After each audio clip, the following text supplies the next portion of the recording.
Hi there, friends. Thanks for tuning in to Muse Fanfiction. Get ready for an incredible journey as we present What If Harry Saved a Goblin Prince at age 5 and was given the rank of Goblin Lord by Gringotts. If you find our stories entertaining, a simple like and subscribe would mean everything to us. Your support motivates us to create more.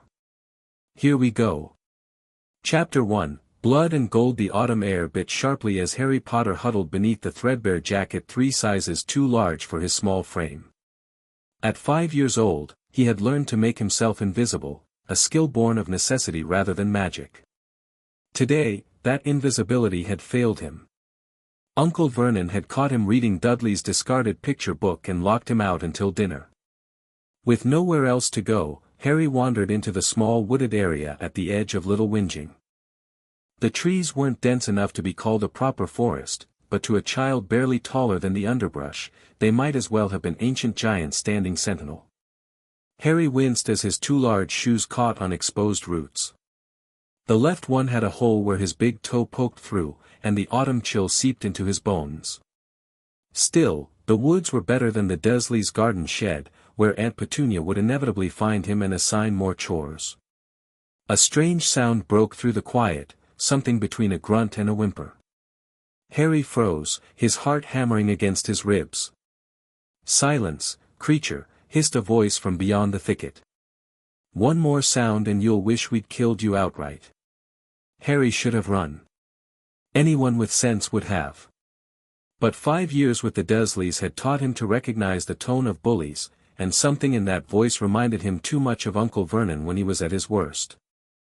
Moving with the quiet precision of a child accustomed to avoiding notice, Harry crept forward, pushing aside the brittle branches of a blackberry bush. Through the gap, he saw 2 tall figures in hooded cloaks standing over something on the ground. One held a wand, unmistakably a wand, though Harry had only seen such things in storybooks Dudley never read. Between them lay a child, or what Harry first took to be a child. But as he looked closer, he realized this was something else entirely. The creature was small, perhaps Harry's own height, with leathery gray-green skin and long, pointed ears. Its face featured a prominent, hooked nose and dark, intelligent eyes currently wide with fear. The creature wore clothing of fine material, though now torn and soiled. Most disturbing were the silvery shackles binding its wrists and ankles. "The price on goblin royalty has doubled since the trade agreement," said the first figure, nudging the bound creature with a booted foot. "The Bulgarians will pay handsomely for one with royal blood. They're curse breakers needed for the tombs." "If we're caught," began the second figure nervously. "By whom?" "The Ministry." The first wizard laughed coldly. "They turn a blind eye to goblin trafficking. Too many officials benefit from it." The bound goblin's eyes suddenly shifted, looking directly at Harry through the foliage. Harry froze, expecting the creature to alert his captors, but instead, it gave an almost imperceptible shake of its head, a warning to stay hidden. Harry understood immediately. The instinct of one captive recognizing another. The first wizard raised his wand. "Time to move. I'll transfigure a cage." In that moment, Harry made a decision that would alter the course of his life forever. He grabbed a stone and hurled it with all his might in the opposite direction. It crashed through distant underbrush with a satisfying crackle. "Someone's coming," hissed the second wizard. Harry threw another stone, then another, creating the illusion of multiple people approaching through the woods. "Ministry patrol." The first wizard lowered his wand. "We can't be caught here. Stun the creature and let's go." "No time." The second wizard was already backing away. "The anti-apparition wards extend to the village edge. If we're caught with it, fine." The first wizard spat. "The tracking charm will let us find it again. It can't go far with those bindings." With a swish of cloaks, the 2 wizards retreated quickly through the trees. Harry waited, heart pounding, until their footsteps faded completely before emerging from his hiding place. The goblin child, Harry assumed it was a child despite its ancient-looking eyes, was struggling against the silvery restraints. Up close, Harry noticed ornate patterns worked into the creature's torn clothing and a small circlet half hidden in its dark hair. "Are you all right?" Harry whispered, approaching cautiously. The goblin's eyes narrowed with suspicion. "Why would a wizard child help me?" Harry blinked, confused. "I'm not whatever you said. I'm just Harry." The goblin studied him with an intensity that made Harry uncomfortable, as though reading something written on his soul. Finally, it gave a curt nod. "I am Ragnarok, son of King Nagnok, prince of the Ironclaw clan." The formal introduction seemed at odds with their surroundings. "You've earned a debt by intervening, young human. Can you get free?" Harry asked, eyeing the strange restraints. They seemed to be made of liquid silver that somehow maintained its form. "These are binding cuffs," Ragnarok explained, frustration evident in his voice. "They require a key or countercharm. The poachers have likely hidden the key nearby. They wouldn't risk carrying it on their persons in case they were searched." Harry glanced around. Where would they hide it? Somewhere inconspicuous but accessible. Wizard poachers are rarely creative. Harry began searching the immediate area while Ragnarok continued struggling. The young goblin's wrists were already raw from the effort. "Stop," Harry said suddenly. "You're hurting yourself." "Better injured than captured," Ragnarok growled. "My father's enemies would pay a king's ransom in gold for me."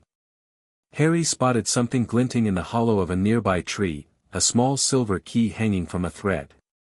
"Is this it?" he asked, reaching for it. Ragnarok's eyes widened. "Yes." "Quickly, before they return." Harry rushed back and fumbled with the tiny key. It took several attempts before the lock clicked, and the silver cuffs around Ragnarok's wrists dissolved like mercury. Harry quickly freed his ankles as well. "We must move," Ragnarok said, standing with a wince. "They placed a tracking charm on me." "Where can you go?" Harry asked. "My aunt and uncle won't let me bring anyone home, especially." He trailed off, not wanting to offend. "Especially a goblin," Ragnarok finished with a grim smile that revealed pointed teeth. "There's a Gringotts access point half a mile from here. If I can reach it, I'll be safe." "Gringotts?" "The wizard bank we goblins operate." "You truly know nothing of your world, do you?" Before Harry could respond, a cracking sound echoed through the trees. "They're returning," Ragnarok hissed. "Run!" They fled deeper into the woods, Ragnarok leading despite his injured leg. Harry was surprised at how fast the goblin could move when free of his restraints. They ducked under low-hanging branches and leapt over fallen logs, the sounds of pursuit growing louder behind them. "There!" a voice shouted. "Accio Goblin!" Ragnarok jerked backward as though pulled by an invisible rope. Without thinking, Harry grabbed the goblin's arm, throwing his weight forward and somehow disrupting the spell. Both of them tumbled down a steep embankment, landing hard at the bottom. Harry felt a sharp pain as his arm scraped against a jagged rock, drawing blood. Beside him, Ragnarok wasn't faring much better. A deep cut ran across his palm where he tried to break their fall. "Get up," Ragnarok urged, his voice tight with pain. "We're close to the access point." As Harry struggled to his feet, their hands touched, his bloody forearm against Ragnarok's cut palm. A strange tingling sensation spread up Harry's arm, and for a moment, the world seemed to shimmer around them. "What was that?" Harry gasped. Ragnarok stared at him, his expression shifting from confusion to awe. "Blood contact. It's rare. We must go. Now." They continued their flight, but something had changed. Harry felt a subtle warmth flowing through him, and Ragnarok's movement seemed more assured. When they reached a small clearing, Ragnarok stopped beside what appeared to be an ordinary boulder. "Stand close to me," he commanded. Harry obeyed, and Ragnarok pressed his bleeding palm against the stone.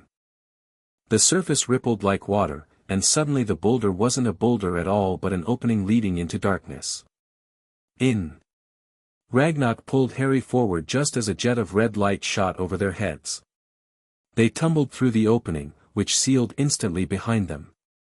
Instead of darkness, they found themselves in a smooth stone tunnel lit by glowing crystals embedded in the walls.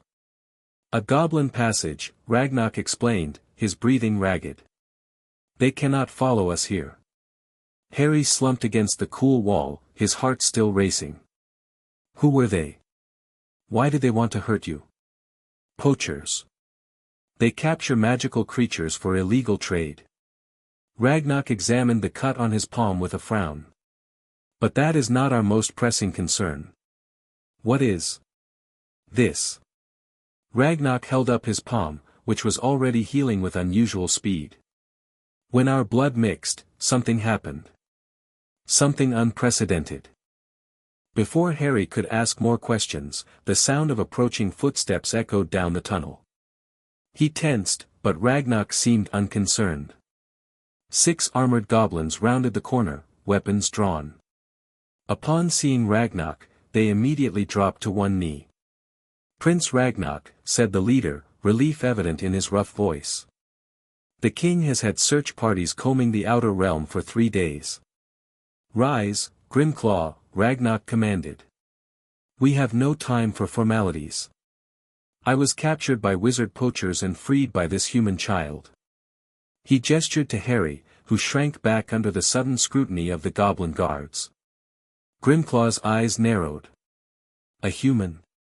In the sacred passages? One who saved my life and may have formed a blood bond in the process.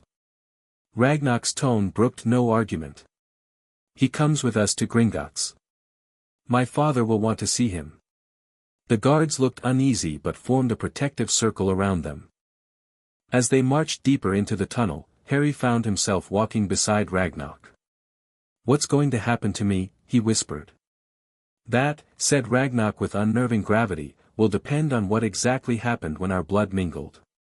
Blood magic is the oldest and most unpredictable kind. Even among goblins, it is treated with caution. Harry wanted to ask more, but the tunnel had opened into a vast chamber that stole his breath away. They stood on a high ledge overlooking what could only be described as an underground city. Countless tunnels and caverns stretched in every direction, filled with goblins going about their business. Molten gold flowed through channels like rivers, and the distant ring of hammers on anvils created a constant musical backdrop. Welcome, said Ragnar with unmistakable pride, to Gringotts Underhold. King Nagnok was twice the size of an ordinary goblin, with silver streaks in his dark hair and a beard plated with gold threads. He sat upon a throne carved from a single piece of obsidian, his crown a masterwork of goblin metallurgy that seemed to capture and reflect every light source in the royal chamber. When Ragnar entered with Harry beside him, the king rose swiftly, ignoring all protocol as he rushed to embrace his son. 3 days missing, he growled, checking Ragnar for injuries. Tell me who dared lay hands on my heir so I may separate their heads from their shoulders. Wizard poachers, father, Ragnar replied. 2 of them, wearing concealment charms. They spoke of selling me to Bulgarian cursebreakers. The king's eyes flashed dangerously. The treaty violation will not go unpunished. His gaze finally settled on Harry, who was trying his best to disappear into the background. And this human child? My rescuer, Ragnar said simply. He created a diversion, found the key to my bindings, and helped me reach the access point. He hesitated. But there's more. During our escape, our blood mingled. A murmur ran through the assembled court goblins. King Nagnok went very still. Approach, human child, he commanded. Harry stepped forward on trembling legs. My name is Harry, sir. Harry Potter. The reaction was immediate and bewildering. The king's eyes widened, and the court erupted in harsh whispers. Silence. Nagnok thundered, and the chamber instantly quieted. He leaned forward, studying Harry intently. Harry Potter. The one they call the boy who lived. And you say his blood mingled with yours, my son? Yes, father. During our escape, we fell. My hand was cut, and his arm was bleeding. When our wounds touched, I felt. Ragnar seemed at a loss for words. Something ancient. Something profound. The king's expression was unreadable. Bloodthorn, he called to an elderly goblin wearing robes instead of armor. Examine them both. Confirm what I suspect. Bloodthorn approached with a silver instrument resembling a delicate scale. He pricked first Ragnar's finger, then, after a reassuring nod from the prince, Harry's. When drops of their blood fell onto opposite sides of the scale, both samples glowed with the same golden light. The elderly goblin looked up in astonishment. It is as feared, your majesty.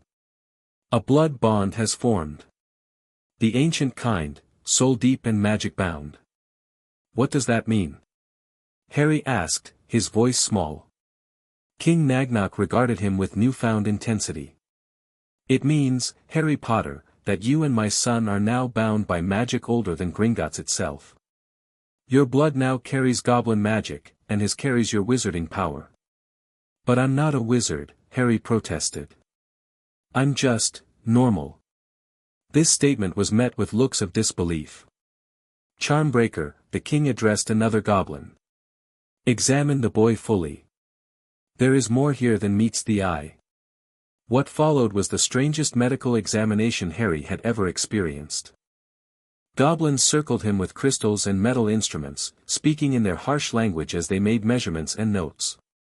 Harry stood still, terrified but oddly comforted by Ragnar's presence nearby. Your Majesty, the one called Charmbreaker finally said, the boy bears numerous enchantments. There are blood wards, tracking charms, magical suppressors, and... He paused, his expression darkening. Something foul resides in his scar. Something that does not belong. The king's face hardened. Show me. Charmbreaker held a polished silver mirror before Harry's forehead. In the reflection, Harry could see his lightning bolt scar pulsing with an oily black light invisible to the naked eye. Soul fragment, whispered Bloodthorn, backing away. Dark magic of the blackest kind. Can it be removed? Ragnarok asked, looking concerned for his new blood brother. Yes, said King Nagnok grimly. But not without pain. The question is, what shall we do with Harry Potter afterward? Harry felt cold fear wash over him. Please, I just want to go home. Aunt Petunia will be worried. Even as he said it, he knew it wasn't true. Home. The king's gaze sharpened. Where is this home? Number 4, Privet Drive, Harry said automatically. In Little Whinging. Iron Fist, the king addressed yet another goblin. Send observers. I want to know what manner of wizards raised this child. Iron Fist bowed and departed immediately. Until we know more, the king decided, Harry Potter will remain under Gringotts' protection. The blood bond with my son places him under goblin law. He softened his tone slightly when addressing Harry directly. Do not fear, young one. No harm will come to you here. Indeed, you have earned the gratitude of the goblin nation by saving my son and heir. What about the... Harry gestured uncertainly to his scar. That foulness will be removed tonight, King Nagnok declared. It has no place in one bound to goblin blood. The cleansing ritual took place in a circular chamber deep beneath Gringotts. 7 goblin elders stood around a central stone altar where Harry lay, nervous but determined not to show fear. Ragnarok remained by his side, a reassuring presence amid the strange proceedings. The fragment must be drawn out and contained, explained Bloodthorn, who appeared to be the chief healer. It will fight to remain. You must be brave, Harry Potter. Harry nodded, gripping the edges of the stone altar. I'm ready. The goblins began a low, rhythmic chant, and 7 goblin-forged daggers were placed pointing toward Harry's scar, forming a star pattern above his head. The metal began to glow, first red, then white-hot, though Harry felt no heat from them. Now, said Bloodthorn, placing a small golden bowl beside Harry's head. This will hurt, child. But afterward, you will be free. The pain was unlike anything Harry had ever experienced. It felt as though his scar was being carved open anew by a white-hot blade. He gritted his teeth, determined not to cry out, but tears streamed from his eyes nonetheless. Through the haze of pain, he felt Ragnar's hand gripping his own, offering silent support. Something black and viscous began to pull away from Harry's scar, drawn toward the circle of daggers. It writhed and twisted like a living thing, emitting a high-pitched keening that made Harry's ears ring. The goblin's chanting intensified, and the blackness was forced into the golden bowl. As the last of it separated from him, Harry felt a sudden lightness, as though he'd been carrying a heavy weight without realizing it. His vision cleared, and the chamber seemed brighter somehow. Bloodthorn sealed the bowl with a silver lid inscribed with runes. It is done. The soul fragment is contained and will be destroyed in dragonfire. How do you feel, blood brother? Ragnar asked, concern evident in his voice. Harry sat up slowly, touching his scar. It felt cooler, the constant low-level ache he'd never recognized until its absence now gone. Better, he said, surprised by how true it was.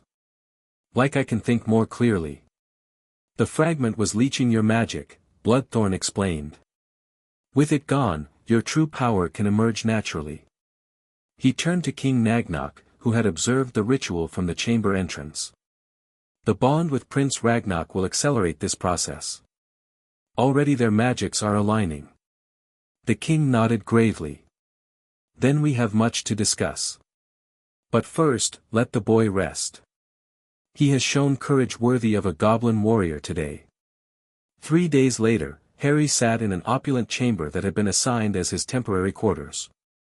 He wore new clothes of goblin make, sturdy trousers and a tunic of a material that felt like silk but was as durable as leather.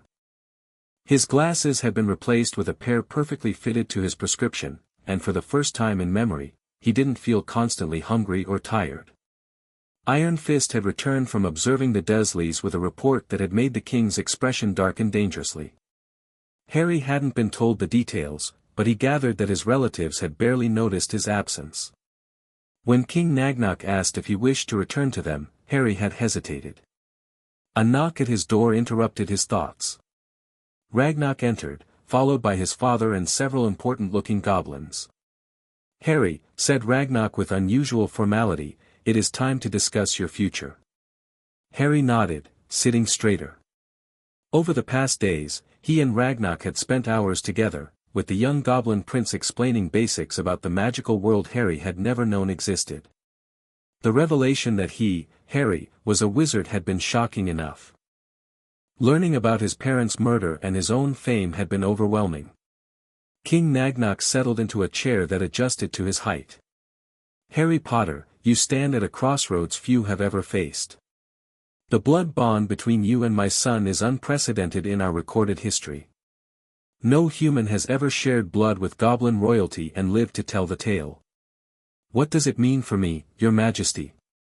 Harry asked, using the proper address Ragnar had taught him. It means you have choices to make. The king gestured, and a goblin stepped forward carrying a wooden box. When our researchers examined your magical signature, they discovered something unexpected. You are the last living heir of the Potter family, a wealthy and ancient wizarding lineage. Harry blinked in surprise. Wealthy? But Aunt Petunia always said my parents left me nothing, that I was a burden. A dangerous gleam entered the king's eye. Your aunt lied. The Potters have extensive vaults within Gringotts, which you will rightfully claim when you come of age. However, he raised a clawed finger, the blood bond with my son has created a unique situation. The king opened the box, revealing a small circlet made of what appeared to be silver and gold intertwined. Our laws are clear. One who shares royal blood becomes royal. Yet you are human, and the magical world would never accept a human as goblin royalty. Harry nodded, understanding the dilemma. Therefore, we offer a compromise rarely extended in our history. The king lifted the circlet. The title of Goblin Lord. Not quite royalty, but far more than ally. You would have access to goblin magic, protection under our laws, and a voice in our councils. In return, you would serve as bridge between our worlds and uphold goblin interests when dealing with wizards. Harry considered this carefully. What about the Dursleys? Would I still have to live with them? That is complicated, admitted the king. Powerful magic protects you there, blood wards tied to your mother's sacrifice. They offer protection we cannot replicate. However, his voice hardened, their treatment of you has been unacceptable. Should you accept our offer, emissaries will ensure improvements to your condition. You would split your time between their home and Gringotts, learning both human and goblin ways. Harry's mind raced. The opportunity seemed incredible compared to his previous life of neglect and isolation. What about when I go to wizard school? Hogwarts, you called it. You would attend as both wizard and goblin lord, the first in history. The king's mouth curved in what might have been a smile. It will cause quite an uproar in the magical community. Many will oppose it. Are you prepared for such challenges? Harry glanced at Ragnarok, who gave him an encouraging nod. In just a few days, the Goblin Prince had shown him more kindness than the Dursleys had in 5 years. The decision wasn't difficult. I accept, Harry said firmly. The ceremony that followed was brief but solemn. Harry knelt before the king, and the circlet, a symbol rather than a crown to be worn daily, was placed upon his head. Magic surged through him, warm and powerful, as ancient goblin words bound him to his new position. When he rose, Harry Potter was the first goblin lord in 5 centuries. He could feel the difference immediately, a heightened awareness of metal and stone around him, and a strange connection to the very foundations of Gringotts itself. The first task of Goblin Lord Potter, announced King Nagnok, will be to officially claim his vaults and heritage. Grip Hook, bring the Potter key. A smaller goblin stepped forward, presenting an ornate golden key. This will access your trust vault until you reach maturity, he explained. The main family vaults require blood verification. The verification process was simple but profound. When Harry pressed his palm to the ancient ledger in the king's study, pages filled with information about the Potter holdings, properties, investments, and heirlooms. Most surprising was a letter that materialized, sealed with his parents' crest. For the heir of Potter, read the magical inscription, to be delivered upon first contact with Gringotts. With trembling hands, Harry broke the seal and read his mother's elegant handwriting. My dearest Harry, if you're reading this, then James and I have perished in the war against Voldemort. We've made arrangements with Gringotts to ensure your inheritance remains protected until you're old enough to claim it. Know that we loved you more than life itself. Whatever path you choose, whatever challenges you face, you carry our love with you always. Trust in Albus Dumbledore, who has been our steadfast ally, and in Sirius Black, your godfather, who swore to raise you should anything happen to us. With all our love, Lily and James Potter. Harry looked up, confusion and grief warring in his expression. Who is Sirius Black? If he's my godfather, why am I with the Dursleys? The goblins exchanged dark looks. Sirius Black is in Azkaban, the wizard prison, explained Griphook carefully. He was convicted of betraying your parents to Voldemort and murdering 13 people. Though, added King Nagnok with narrowed eyes, no trial records exist in the ministry files our agents can access. An irregularity we've noted but had no cause to investigate until now. I want to know more, Harry said firmly. About my parents, about this serious person, about everything. And you shall, promised the king. But not all at once. Your education as Goblin Lord begins tomorrow. For now, you should rest and prepare yourself. Tomorrow we also send representatives to your relatives to renegotiate your living arrangements. The Dursleys' reaction to goblin emissaries arriving on their doorstep was everything Harry had secretly hoped for. He watched from a concealed alcove as Ironjaw, head of the Gringotts legal department, presented Vernon and Petunia with a magically binding contract. Mr. Potter's new status requires certain accommodations, Ironjaw stated in a tone that brooked no argument. He will require proper living quarters, the second bedroom, not the cupboard under the stairs. Vernon purpled dangerously. Now see here, you creature. We never agreed to take in one of your kind. The boy stays where we put him. Ironjaw smiled, revealing pointed teeth. Mr. Potter is not one of our kind. He is Goblin Lord Potter, recognized by Goblin law and, by extension, binding magical treaty with the Ministry of Magic. His living conditions are now subject to quarterly inspection. The Goblin leaned forward. Unless, of course, you prefer we place him elsewhere and discontinue the substantial stipend you've been receiving for his care. Petunia gasped. Stipend? What stipend? Ironjaw's expression would have made sharks envious. The monthly payments from the Potter Trust for Harry's upkeep. Surely you've been using them for his benefit? The blood drained from Vernon's face as he realized the dangerous ground he trod. Now wait just a moment. If there's been some mix-up with finances, we can audit the payments, offered Ironjaw sweetly. Every galleon converted to pounds, every expenditure examined. Goblin accountants are exceedingly thorough. That won't be necessary, Petunia interjected quickly. We'll sign your agreement. The boy can have Dudley's second bedroom. Excellent choice, Mrs. Dursley. Ironjaw presented the contract. Initial here, and sign at the bottom. The contract is self-enforcing. Violations will result in unpleasant consequences. As the Dursleys signed with trembling hands, Harry felt a surge of vindication. His life at Privet Drive would never be the same. The next 6 years passed in a blur of education and discovery. Harry divided his time between two worlds, weekdays at Privet Drive attending Muggle school, and evenings, weekends, and holidays in the Goblin realm beneath Gringotts. The Dursleys maintained a frosty but strictly correct treatment of him, never daring to mistreat him after witnessing a minor contract violation cause Vernon's prized company car to transfigure into a rusty bicycle for 24 hours. They didn't love him, but they feared the consequences of abusing him, which Harry found satisfactory. In the Goblin realm, Harry flourished. Under Ragnarok's tutelage, he learned Goblin magic, a unique form of wandless casting focused primarily on metallurgy, warding, and earth manipulation.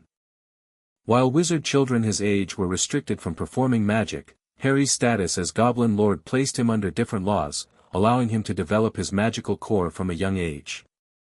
He learned Goblin history and culture, finance and politics, even rudimentary weapons training with the traditional short sword.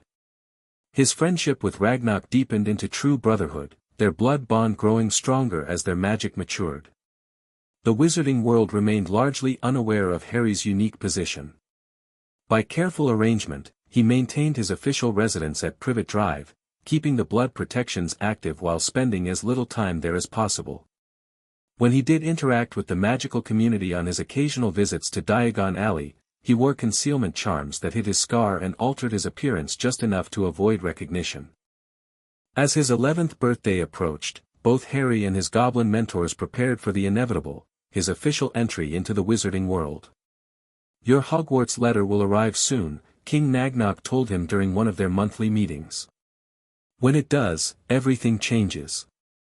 Your identity as both Harry Potter and Goblin Lord will become public knowledge.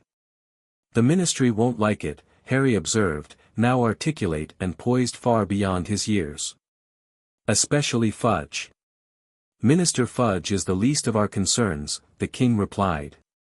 It's the old families, the Malfoys, Knots, and others, who will see you as a threat to wizard supremacy. And then there's Dumbledore. Harry nodded thoughtfully. You still don't trust him. I trust his intentions but question his methods. He left you with abusive muggles and never checked on your welfare. He speaks of goblin rights but has never fought for meaningful change in our status. And most concerning, the king's voice lowered, he has blocked all inquiries into Sirius Black's case. This was a sore point for Harry. Over the years, the goblins had quietly investigated his godfather's imprisonment, finding troubling inconsistencies but facing magical and political roadblocks at every turn. "I'll need to be careful at Hogwarts," Harry acknowledged. "Balance my identity without antagonizing either side unnecessarily." "Wisely said," approved the king. "Remember that you represent not only yourself but all of goblin kind. Some will see you as traitor to wizards, others as an upstart human playing at being goblin. Navigate between with the cunning you've learned." The Hogwarts letter arrived precisely on Harry's 11th birthday, delivered by a confused-looking owl to the Dursley residence. Harry had been expecting it, of course, but seeing the wax seal and emerald ink still sent a thrill through him. What he hadn't expected was the second letter that arrived at Gringotts the same day, addressed to Goblin Lord Potter, Royal Chambers, Gringotts Underhold. This letter, bearing the same Hogwarts seal, contained a more formal invitation acknowledging his dual status and requesting a meeting with the headmaster before term began. "Dumbledore is testing boundaries," observed Ragnarok when Harry showed him the letters. Now 17 by goblin reckoning, the prince had grown into a formidable figure, respected even among the warrior caste. "He wants to establish his authority over you from the beginning. Or he's genuinely trying to accommodate my unique situation," Harry countered, always willing to consider alternative perspectives. "Either way, I should meet with him." The meeting was arranged for the following week in a neutral location, a private room at the Leaky Cauldron. Harry would be accompanied by Ragnarok as his blood brother and Ironclaw as Gringotts' legal representative. Before that, however, came a more important milestone, Harry's first official appearance in Diagon Alley as both Harry Potter and Goblin Lord. The preparations were meticulous. Harry wore custom-made robes that incorporated both wizard and goblin styling, primarily black with subtle silver and gold accents that marked his status to those who knew goblin symbology. His lightning scar was visible, but around his neck hung a goblin-forged pendant that declared his title in runes. A contingent of goblin guards would accompany him, not just for protection but as a statement of alliance. "Ready?" asked Ragnarok on the morning of their excursion. Harry took a deep breath. "As I'll ever be." They emerged from Gringotts' main entrance rather than the underground passages, making a deliberate spectacle of their arrival. Harry walked between Ragnarok and Griphook, with 4 goblin guards in ceremonial armor following behind. The reaction was immediate. Witches and wizards stopped in their tracks, conversations dying mid-sentence as they registered the impossible sight: Harry Potter, the boy who lived, walking as an equal among goblins, wearing symbols of goblin authority. "It's him," whispered a witch loudly. "Harry Potter. What's he doing with those goblins? Look at his robes, those are goblin marks." Harry kept his posture straight and his gaze forward, just as he practiced.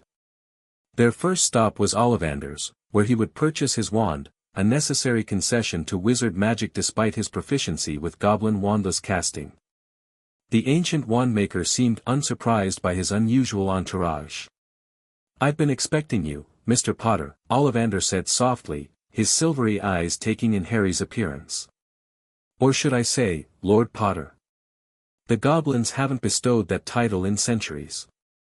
"You recognize the markings," Harry observed. "I am a student of history," Ollivander replied simply. "Now, let us find your wand. Though I suspect," he added with a knowing glance at Ragnarok, "you've already learned magic beyond what most first-years attempt." The wand selection process was lengthy and increasingly peculiar. Wand after wand rejected Harry, or perhaps it was Harry rejecting them. His magic, developed under goblin tutelage, seemed resistant to the traditional wizard focus. "Tricky customer," murmured Ollivander, seeming more intrigued than frustrated. "I wonder." He disappeared into the back of his shop, returning with a dusty box. An unusual combination, holly and phoenix feather, 11 inches. The phoenix whose tail feather resides in this wand gave just one other. Harry knew what was coming. The goblins had told him about Voldemort's wand.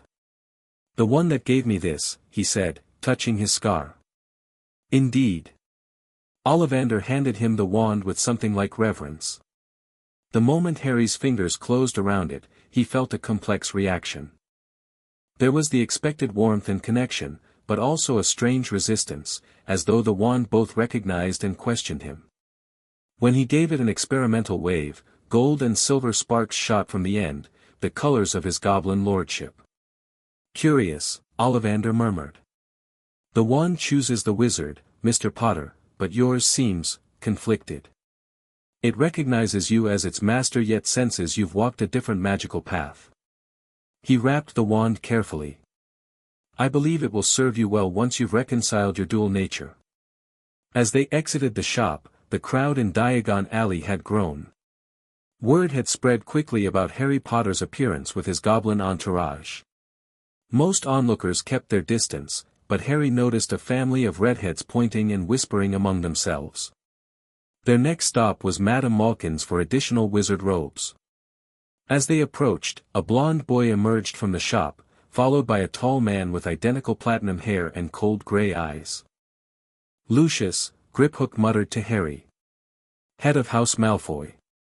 Wizengamot member, former Death Eater who claimed imperious, and vocal opponent of goblin rights legislation." The elder Malfoy had stopped dead in his tracks, his gaze fixed on Harry with naked assessment. Then, deliberately, he shifted his attention to the goblins, his lip curling slightly. "How fascinating," he drawled. "Harry Potter consorting with banking personnel. Your parents would be most surprised by your choice of companions." Harry met his gaze evenly. "I doubt that, Lord Malfoy. My mother valued all magical beings equally, and my father stood against those who didn't. Or so I'm told." Lucius's eyes narrowed at the implied reference to his Death Eater past. "You seem remarkably well informed for a child raised by Muggles." "Lord Potter's education has been comprehensive," interjected Ragnarok smoothly. "As befits his dual status." "Lord?" The younger Malfoy spoke up, looking bewildered. "He's our age. He can't be a lord of anything." "Goblin Lord Potter," clarified Griphook with evident satisfaction, "holds a position recognized by both Goblin law and, by extension, the Treaty of 1752 between Gringotts and the Ministry of Magic." Lucius Malfoy's controlled mask slipped momentarily, revealing genuine shock. "Impossible. No human has held goblin rank since the 16th century, Harry finished politely. "I'm aware of the historical significance. Perhaps we could discuss it another time. I have shopping to complete." It was a dismissal, and everyone present recognized it as such. The younger Malfoy looked outraged, but Lucius placed a restraining hand on his shoulder. "Indeed," Lucius said coldly.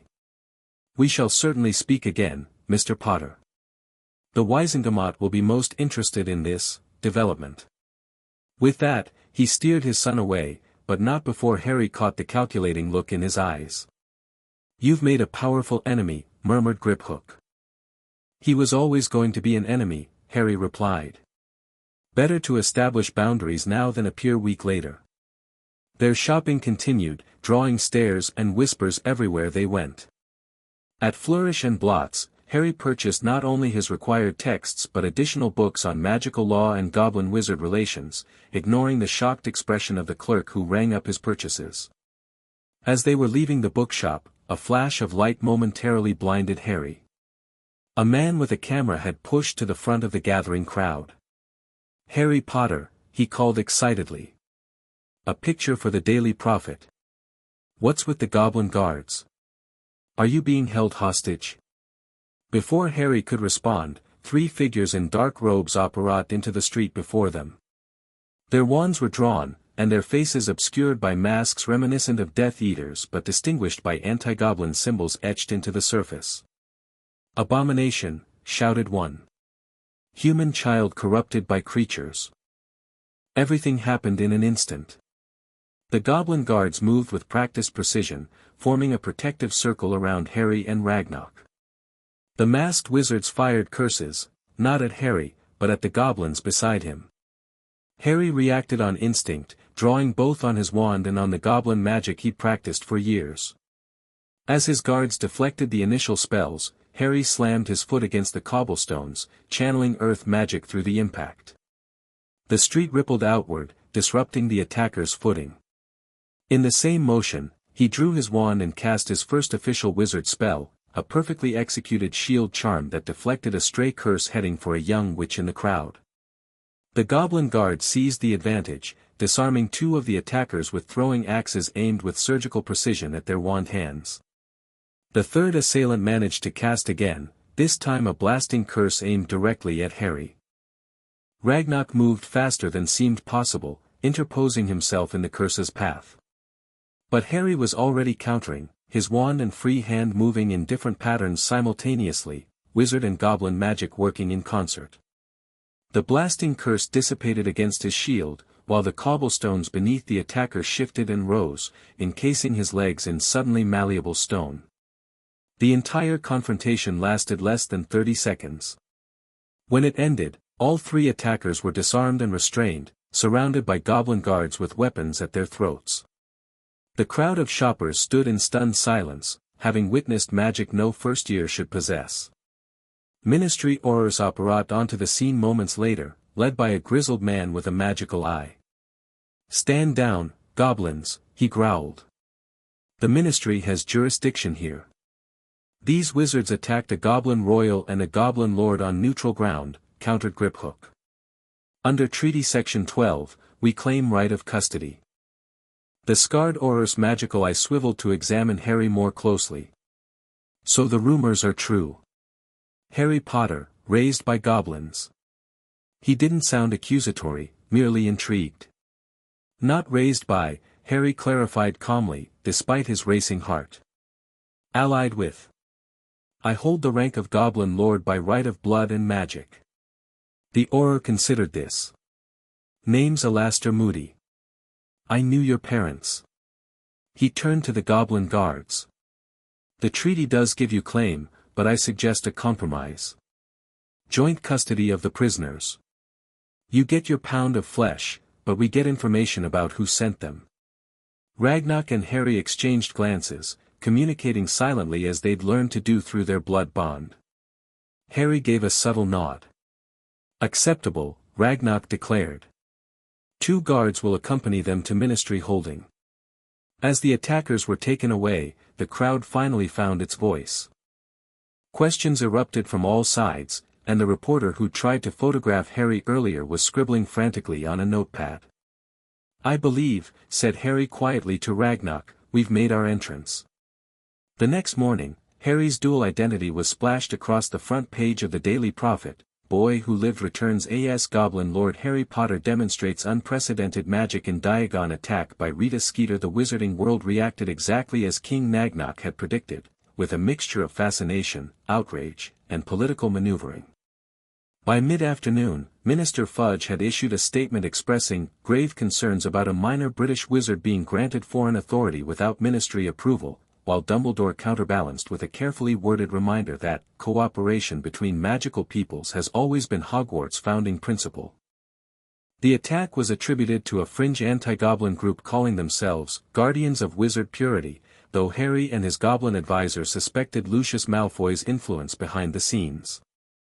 Through it all, Harry maintained the calm composure he'd developed over 6 years of goblin diplomatic training. When he finally sat down with Dumbledore in the private room at the Leaky Cauldron, he was prepared for the headmaster's famous manipulations. "Harry," Dumbledore greeted him warmly, blue eyes twinkling behind half-moon spectacles. "At last we meet. You cannot know how often I've thought of this day." "Headmaster," Harry replied with a respectful nod. "Thank you for accommodating this meeting." Ragnarok and Ironclaw sat on either side of him, their presence a clear statement that Harry did not come as a supplicant. "I must admit," Dumbledore continued, stroking his long beard, "that the nature of your upbringing came as quite a surprise. The arrangements I made, left me with abusive relatives who kept me in a cupboard," Harry interrupted calmly.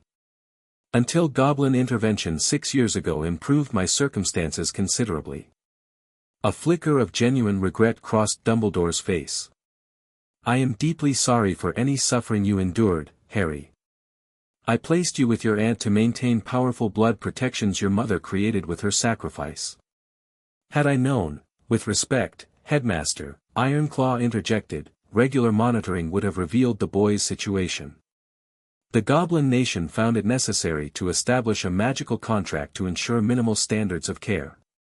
Dumbledore sighed. A fair criticism. I delegated your monitoring to someone I trusted, who clearly failed in their duty. He leaned forward.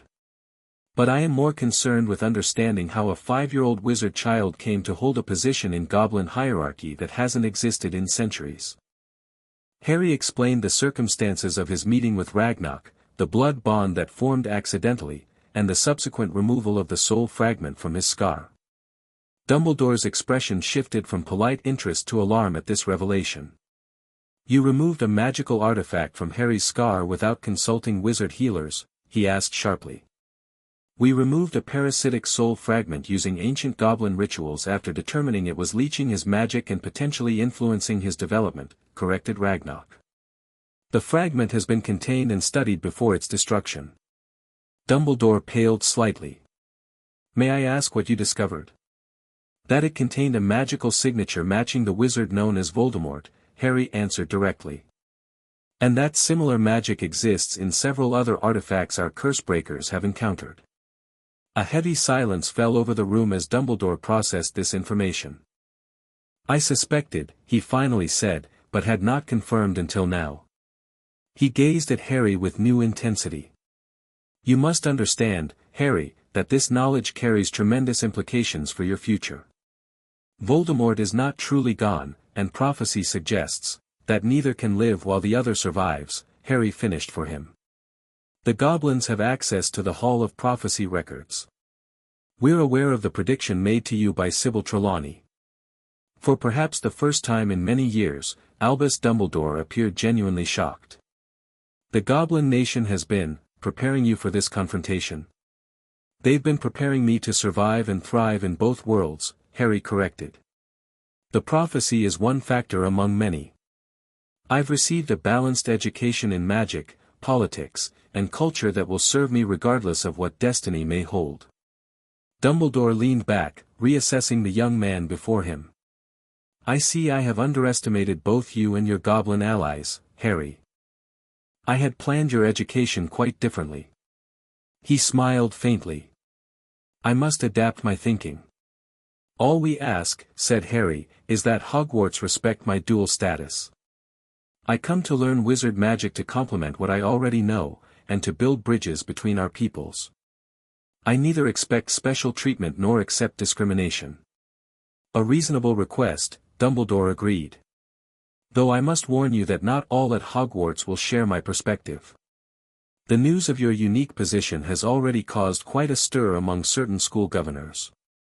Lucius Malfoy, I presume, said Ragnarok with a knowing look. Among others. Dumbledore's eyes twinkled again. But Hogwarts has weathered political storms before. I believe your presence, Harry, while challenging for some, may prove educational for all. As the meeting concluded, Dumbledore asked for a private word with Harry. After a glance at his companions, who nodded their approval, Harry remained behind.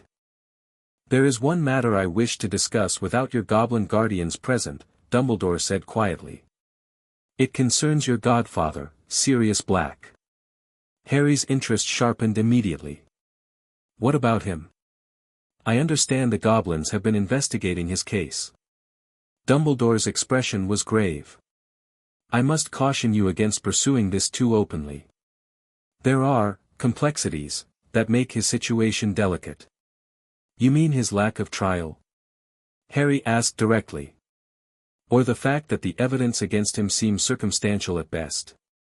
Dumbledore regarded him thoughtfully. You are remarkably well informed. Yes, there are questions about Sirius's conviction that I myself have only recently begun to examine more closely. But powerful forces at the Ministry would resist any reopening of the case. Because it would expose their failure of justice? Precisely. Dumbledore nodded. I ask only that you allow me to continue my discreet inquiries before taking any action. Some battles are better won through careful strategy than frontal assault. Harry considered this. I can be patient, headmaster. But I won't abandon my godfather to Azkaban if he's innocent. I would expect nothing less from James and Lily's son, Dumbledore said with a sad smile. You have your mother's eyes, but I see now you have your own spirit entirely. As Harry rejoined his goblin companions, he reflected on the meeting. Dumbledore had clearly expected a malleable child, eager for guidance and approval. Instead, he'd found a young man with his own power base, knowledge, and agenda. The great wizard had adapted quickly, but Harry had no doubt he was already revising whatever plans he'd made. The Hogwarts Express awaited in 2 days' time. Harry Potter, boy who lived in Goblin Lord, would step fully into the wizarding world at last, on his own terms. Chapter 2, Iron and Magic King's Cross Station bustled with the usual September 1st chaos, harried parents, excited children, and the occasional confused tourist wondering why so many people carried owls. Among them walked Harry Potter, conspicuous not for his fame but for his companions. Flanking him were Ragnarok and Griphook, both disguised with subtle glamours that made them appear as unusually short, severe-looking humans rather than goblins. The Daily Prophet articles following Harry's Diagon Alley appearance had stirred the wizarding world into a frenzy. The Ministry had issued 3 contradictory statements about his status within a week. Dumbledore had been called before the Wizengamot to explain how a British wizard child had acquired a goblin title without ministry oversight. And Harry had received no fewer than 57 letters ranging from fascinated support to thinly veiled threats. Remember, Griphook murmured as they approached the barrier between platforms 9 and 10, you represent both worlds now. Your every action will be scrutinized. So just like the last 6 years, Harry replied with a slight smile. His trolley contained a standard Hogwarts trunk, but one crafted by goblin metalsmiths with hidden compartments, protective wards, and a direct connection to his vault. Hedwig, his snowy owl, a gift from Ragnarok, perched regally in her cage atop it. This is different, Ragnarok said. At Gringotts, you were among allies. At Hogwarts, I'll have to forge my own alliances, Harry finished. I know. They passed through the barrier onto platform 9 3/4, where the gleaming Hogwarts Express belched steam into the crisp morning air. The platform fell eerily silent as wizarding families noticed Harry's arrival. Then the whispers began, spreading like wildfire. There he is, the Goblin Lord, they say he does wandless magic, Father says it's an abomination. Harry ignored them, maintaining the dignified poise he'd practiced for years. He wore simple but well-tailored wizarding robes, with only a small goblin-forged pendant visible at his collar, subtle enough to go unrecognized by most wizards but unmistakable to anyone familiar with goblin craftsmanship. Find allies, not followers, Ragnarok reminded him quietly. And remember the trunk's emergency port key if necessary. Harry nodded. I'll write weekly through our secure channel. Monthly reports to King Nagnok as agreed. A flash of red hair caught his attention. A large family of redheads was making their way onto the platform, the mother herding 4 boys and a young girl. One of the boys, who appeared to be around Harry's age, glanced in his direction with unconcealed curiosity. The Weasleys, Griphook supplied. Ancient family, little gold, but considerable political influence through their father's ministry position. Traditionally aligned with Dumbledore. Harry filed away the information as he had countless such briefings over the years. The Goblin network of informants had provided dossiers on most notable wizarding families and Hogwarts professors. Knowledge was currency, one of the first lessons of Goblin politics. After a brief farewell, Goblins did not indulge in public displays of emotion. Harry boarded the train, finding an empty compartment near the rear. He settled in, placing Hedwig's cage on the seat beside him and opening a book on wizard-goblin treaties of the 18th century that Ironclaw had recommended for background on certain Hogwarts traditions. The compartment door slid open a few minutes later. The youngest red-headed boy from the platform stood there, looking nervous but determined. Do you mind? Everywhere else is full. Harry gestured to the seat across from him. Please. The boy sat, darting curious glances at Harry's scar. I'm Ron Weasley, he finally blurted. Harry Potter, Harry replied simply, marking his place in the book. I know, said Ron. Everyone does. Is it true what they're saying? That you're some kind of goblin leader? Harry had prepared for such questions. I hold the title of Goblin Lord through a blood bond with Prince Ragnarok. It's a diplomatic position, primarily. Ron looked both confused and fascinated. But you were raised by muggles, weren't you? How'd you end up mixed with goblins? Dad says they keep to themselves. I met Ragnarok when we were both children, Harry explained, offering the simplified version. We became allies, then friends. His father granted me the title when certain conditions were met. Before Ron could ask more questions, the compartment door opened again. A bushy-haired girl with rather large front teeth stood in the doorway, already dressed in her Hogwarts robes. Has anyone seen a toad? A boy named Neville's lost one. Her eyes landed on Harry, widening in recognition. You're Harry Potter. I've read all about you in modern magical history and the rise and fall of the dark arts, though they clearly didn't have the latest information about your goblin connection. That was in the Prophet just last week. Absolutely fascinating from a historical perspective.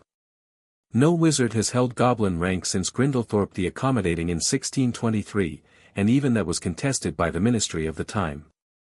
Harry blinked, surprised by both her knowledge and the speed with which she delivered it. You're well informed. Most of the books about me are mostly speculation, though. I was an infant when Voldemort attacked. Both Ron and the girl flinched at the name. You said his name, Ron whispered, looking horrified. Fear of a name increases fear of the thing itself, Harry quoted from his goblin diplomatic training. Besides, in goblin culture, refusing to name an enemy is considered a sign of weakness. That's a fascinating cultural perspective, the girl said, sitting down uninvited. I'm Hermione Granger, by the way. No one in my family's magical at all, so I've been reading everything I can to prepare. Do you think goblin views on magical education differ significantly from wizarding approaches? The books I found were frustratingly vague on goblin magical techniques. Deliberately so, Harry replied with a slight smile. Goblins guard their magical secrets carefully. But yes, the approaches are quite different. Wizard magic focuses on wand movements and incantations. Goblin magic is more intuitive. Connected to metals, stone, and the earth itself. Ron was staring between them. You can do goblin magic? I thought that was just rumor. Before Harry could answer, the compartment door slid open a third time. A pale boy with sleek blonde hair stood there, flanked by two larger boys with dull expressions. Harry recognized Draco Malfoy from their brief encounter in Diagon Alley. They're saying all down the train that Harry Potter is in this compartment, Malfoy said, his gaze fixing on Harry with obvious interest. So it's you, is it? It is, Harry confirmed, studying the boy whose father had shown such contempt. And you're Draco Malfoy. Malfoy looked pleased to be recognized. This is Crabbe and Goyle, he said, nodding to his companions. You'll soon find that some wizarding families are much better than others, Potter. You don't want to go making friends with the wrong sort. He glanced dismissively at Ron. I can help you there. He extended his hand, but Harry didn't take it immediately. Instead, he met Malfoy's gaze steadily.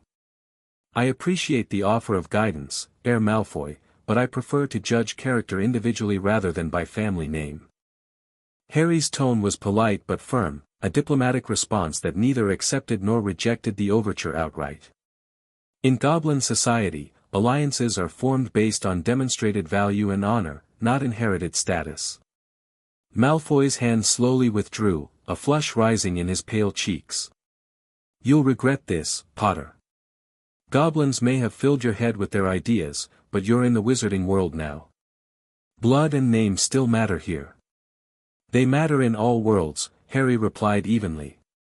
Just not always in the ways we expect. After Malfoy and his cronies departed, Ron let out a low whistle. That was brilliant. Most people either suck up to Malfoy because of his father or tell him to shove off. You sort of did neither. Goblin diplomacy, Harry explained with a slight shrug. Always leave room for future negotiation, even with potential adversaries.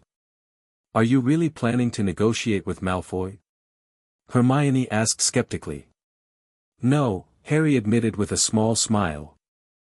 But there's no advantage in making an outright enemy on the first day. As the journey continued, Harry found himself warming to both Ron and Hermione despite their differences.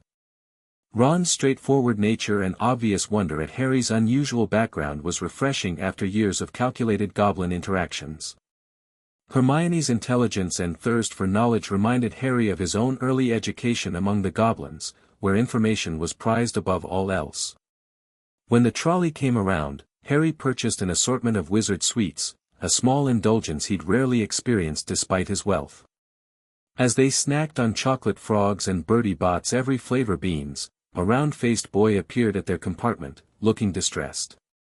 Sorry to bother you, he said timidly, but I've lost my toad, Trevor. Has anyone seen him? We haven't, Hermione answered, but we can help you look. She stood up decisively. I'm Hermione Granger. This is Ron Weasley and Harry Potter. The boy's eyes widened at Harry's name, but he seemed too preoccupied with his lost pet to react with the usual awe. Neville Longbottom, he introduced himself quietly.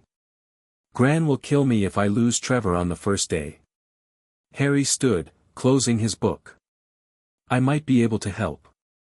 He removed his pendant from beneath his robes, a small disc of goblin silver etched with runes. This has tracking capabilities, but I'd need something of Trevor's to attune it. Neville reached into his pocket and produced a small water plant leaf. He likes to sleep on these. Would it work? Harry nodded, placing the leaf against the pendant. He closed his eyes briefly, focusing his magic into the metal as he'd been taught. The disc warmed in his palm, and the runes glowed faintly. This way, he said, moving toward the compartment door. The pendant pulled subtly in his hand, leading him down the train corridor. The other three followed, Neville looking both hopeful and astonished. They found Trevor in the prefect's carriage, nestled behind a heating pipe. As Neville gratefully reclaimed his pet, Percy Weasley, Ron's older brother and a newly minted prefect, stared at Harry's glowing pendant with undisguised interest. That's not standard magic, he observed. Some sort of goblin artifact. Harry tucked the pendant back under his robes. Something like that. Percy's expression was difficult to read, a mixture of disapproval and fascination. Well, we'll be arriving soon. You should all change into your robes. As they made their way back to their compartment, Neville fell into step beside Harry. Thank you, he said quietly. Most people wouldn't bother helping find a toad. It was no trouble, Harry replied. Magical pets are valued companions. Is it true? Neville asked hesitantly. What they're saying about you being some sort of goblin, person. Goblin Lord, Harry corrected gently. And yes, though it's more complicated than the prophet made it sound. Neville nodded thoughtfully. Gran says goblins don't give their loyalty easily. You must have done something important. Harry was struck by the simple wisdom in Neville's observation, more insight than most adults had shown in their reactions. Yes, he agreed. Something important indeed. Hogwarts Castle loomed against the night sky, its windows glowing with warm light that reflected on the dark surface of the lake. As their small boats approached the shore, Harry felt a strange sensation. The castle's ancient stones seemed to call to him, resonating with the earth magic he'd learned from the goblins. Hagrid, the enormous groundskeeper who'd led the first years across the lake, handed them off to Professor McGonagall in the entrance hall. The stern-looking witch gave Harry a particularly long look before leading them to a small chamber off the Great Hall. The sorting ceremony will begin momentarily, she informed them. There are 4 houses, Gryffindor, Hufflepuff, Ravenclaw, and Slytherin. While you are here, your house will be like your family. As she continued explaining the house system, whispers rippled through the crowd of first years. That's him, the one with the goblins. My father says he's dangerous. Harry kept his expression neutral, though he noted which students seemed hostile and which merely curious. This initial sorting, both the literal house placement and the informal sorting of potential allies and enemies, would set the tone for his Hogwarts experience. The sorting itself was nothing like what the goblins had described to him. Harry had expected some test of skill or knowledge, not a talking hat. Still, he approached the stool calmly when his name was called, ignoring the sudden wave of whispers that swept through the great hall. The hat settled over his eyes, and a small voice spoke in his ear. Difficult. Very difficult. Plenty of courage, I see. Not a bad mind either. There's talent, oh my goodness, yes, and a thirst to prove yourself, but what's this? Goblin magic interwoven with wizard power. A blood bond with goblin royalty. In 1,000 years, I've never seen such a combination. I'm unique, Harry thought wryly. Indeed you are, the hat agreed. You would do well in any house, you know. Slytherin could help you on the path to greatness, your ambition is evident. Ravenclaw would nurture that brilliant mind the goblins have helped shape. Hufflepuff would give you loyalty to match your own. And Gryffindor? Harry prompted, curious. Ah, Gryffindor, where your parents found their home. You have their courage, certainly, but tempered with goblin pragmatism. A unique combination, a warrior's heart with a diplomat's mind. The hat seemed to ponder. Where to put you? Where would you flourish? Harry considered carefully. Strategic placement could affect everything from the alliances he formed to how professors treated him. Where would I best bridge the divide between goblin and wizard? The hat chuckled in his mind. Thinking of your mission rather than yourself? That shows both courage and loyalty. Very well, better be Gryffindor. The last word was shouted to the hall. The Gryffindor table erupted in cheers, though Harry noted some students looked more uncertain than others. As he removed the hat, he could have sworn it whispered one final thought, a goblin heart of iron and courage. Godric would have been fascinated by you. Harry took his seat beside Ron, who had also been sorted into Gryffindor, and across from Hermione. The Weasley twins were chanting, "We got Potter. We got Potter," while Percy attempted to look dignified while clearly pleased with the hat's decision. From the high table, Dumbledore's eyes twinkled as he gave Harry a small nod. Beside him, a hook-nosed professor with greasy black hair was staring at Harry with an inscrutable expression that bordered on hostility. "That's Professor Snape," Percy informed Harry, following his gaze. "Potions master and head of Slytherin House. He tends to favor his own students." Harry filed away this information, remembering the Goblin dossier on Severus Snape, former Death Eater, turned spy for Dumbledore, held a grudge against James Potter. A complicated figure whose allegiances would need careful navigation. After the feast, during which Harry answered countless questions about his goblin connections with diplomatic vagueness, Percy led the first years to Gryffindor Tower. The common room was warm and inviting, though Harry found himself analyzing its defensive weaknesses out of habit, a quirk of his goblin security training. As they climbed the spiral staircase to their dormitory, Neville fell into step beside Harry again. "I'm glad we're in the same house," he said quietly. "My gran expected me to be in Hufflepuff. Didn't think I had enough courage for Gryffindor." "The hat sees what others miss," Harry replied. "It considered multiple houses for me as well." Neville looked surprised. "Really? But you're Harry Potter. Where else would you go but Gryffindor?" "We're more than our names, Neville," Harry said. "More than what others expect us to be." Neville considered this, a thoughtful expression replacing his usual anxiety. "I'd like to believe that." "Start now," Harry suggested with a smile. "The hat put you in Gryffindor.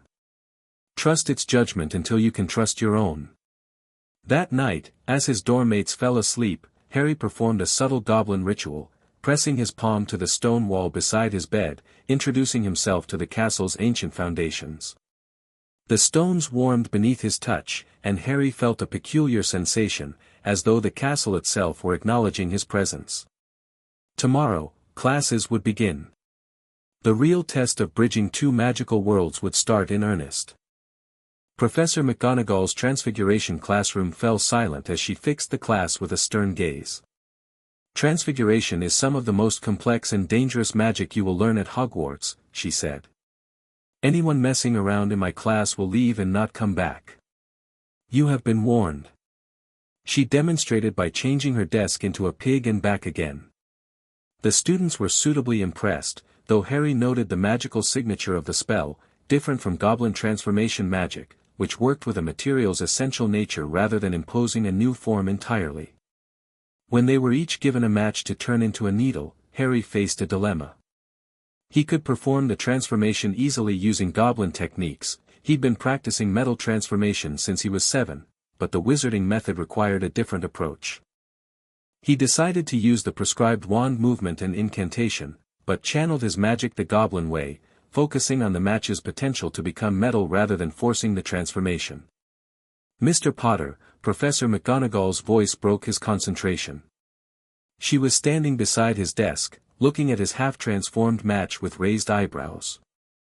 The wood had taken on a silvery sheen, but retained its shape. What spell are you using? The one you taught us, Professor, Harry answered truthfully. I'm just approaching the magic differently. She picked up his match, examining it closely. The molecular composition is changing rather than the shape, an unusual approach. Interesting, but not the assignment. Please follow the standard method, Mr. Potter. Harry nodded and tried again, this time suppressing his goblin magical instincts and focusing purely on wizarding technique. By the end of the class, he had produced a perfect needle, though the effort of working against his ingrained magical approach left him with a mild headache. Hermione had also succeeded, earning a rare smile from McGonagall. As they left class, she fell into step beside Harry. Your first attempt was fascinating, she said. It looked like you were changing the match's fundamental properties rather than its form. Is that goblin transfiguration? Harry was impressed by her observation. Something like that. Goblins believe each material has its own essence that can be revealed or transformed, but not fundamentally violated. They consider wizard transfiguration somewhat unnatural. But isn't all magic manipulating nature? She countered. Working with nature versus imposing upon it, Harry explained. It's a philosophical difference as much as a magical one. This pattern repeated through Harry's first week. In charms, Professor Flitwick, who, Harry knew, had distant goblin ancestry himself, was fascinated by Harry's alternative approach to the levitation charm, a method that resonated with an object's relationship to Earth rather than simply counteracting gravity. Herbology proved surprisingly compatible with his goblin training, as Professor Sprout's emphasis on respecting plants' innate properties aligned well with goblin philosophy. History of magic, however, presented a challenge of a different sort. The Goblin Rebellion of 1612 was a bloody affair triggered by goblin aggression toward wizard settlements in Hogsmeade, droned Professor Binns, the ghost teacher. Harry found himself gripping his quill so tightly it nearly snapped. The goblin historical records told a vastly different story, of wizard encroachment on traditional goblin mining territory and the murder of 3 goblin children that sparked the conflict. Excuse me, Professor, Harry said, raising his hand. The entire class jolted awake at this unprecedented interruption of Binns' monotonous lecture. The historical record I'm familiar with suggests the conflict began after wizard miners trespassed into goblin silver deposits beneath Hogsmeade, and retaliated violently when confronted. Binns blinked owlishly, seeming to notice Harry for the first time. Ah, Mr. Porter, is it? You're referring to the goblin account, which is naturally biased toward their perspective. The Ministry historical records clearly indicate that history is written by the victors, Harry finished politely. In the interest of balanced education, perhaps both accounts could be presented? The classroom was dead silent. Bins floated there, seemingly at a loss, possibly the first time in centuries his lecture had been challenged. Most irregular, he finally muttered. The curriculum follows ministry-approved texts. However, he peered more closely at Harry, perhaps finally registering who he was. A comparative analysis might be academically valuable. I shall consider it for future lectures. It wasn't much, but Harry considered it a small victory, the first step in his mission to bridge understanding between wizard and goblin perspectives. The real test came Friday morning, double potions with the Slytherins. Harry had been warned by older Gryffindors about Professor Snape's bias, but nothing prepared him for the intensity of the man's apparent dislike. "Ah, yes," Snape said softly during roll call, "Harry Potter. Our new celebrity." Draco Malfoy and his friends sniggered behind their hands. Snape finished calling the names and looked up at the class, his eyes cold and empty. After a brief, intimidating speech about the subtle art of potion-making, Snape suddenly barked, "Potter. What would I get if I added powdered root of asphodel to an infusion of wormwood?" Hermione's hand shot into the air, but Harry maintained eye contact with Snape. The question was well beyond first-year knowledge, but fortunately, potions' ingredients were highly valued in goblin trading, and Harry had studied them extensively. "Asphodel and wormwood create the base for the draught of living death, sir," he answered calmly. "A sleeping potion so powerful it mimics death." Snape's eyes narrowed slightly. "Where would you look if I told you to find a bezoar?" "The stomach of a goat, sir. It's a stone that will counteract most poisons." "What is the difference, Potter, between monkshood and wolfsbane?" "They're the same plant, sir, also called aconite. Goblins value it for its properties in metal purification rituals, while wizards use it primarily in potions affecting the mind and body." The classroom was silent. Snape's expression shifted almost imperceptibly, the hostility remained, but now tinged with a reluctant assessment. "Correct," he said curtly. "Though your addition about goblin uses was unnecessary information. It seems fame isn't everything." He swept his gaze across the room. "Well? Why aren't you all copying this down?" As they began brewing a simple potion to cure boils, Harry found himself drawing on his goblin training once again. Goblins approached potion-making differently, focusing on the inherent properties of ingredients and their natural interactions rather than following rigid instructions. When Harry instinctively crushed his snake fangs with the flat of his knife rather than grinding them, extracting more juice, Snape noticed immediately. "That is not the instruction, Potter," he said, looming over Harry's cauldron. "The book clearly states to grind the fangs. Crushing with the flat blade releases more of the active compounds, sir," Harry explained. "The fang's venom sacs are ruptured more efficiently this way." Snape stared at him for a long moment. "And where did you learn this technique?" "Not from your textbook, certainly. Goblin alchemists, sir. They've been refining potion methods for centuries." Snape's lip curled slightly. "Goblins guard their alchemical secrets jealously. They don't share such knowledge with wizards." "I'm not exactly a standard wizard, Professor," Harry replied evenly. Something flickered in Snape's eyes, calculation, reassessment. "Indeed." He moved away without further comment, though Harry noticed him watching more closely for the remainder of the lesson. When they turned in their potions, Harry's was perfectly brewed, perhaps even more effective than if he'd followed the textbook instructions precisely. Snape examined it with a frown, but couldn't find fault with the result. "Acceptable, Potter," he said grudgingly. "Though in future, follow the instructions as written unless specifically directed otherwise." As they left the classroom, Ron shook his head in amazement. "That was brilliant. No one stands up to Snape like that and lives." "I wasn't standing up to him," Harry clarified. "I was explaining my methodology. There's a difference." "Still," Neville said quietly, "he didn't take points or give you detention." "That's practically praise from Snape." Harry shrugged. "Potions is one area where goblin and wizard approaches can complement each other.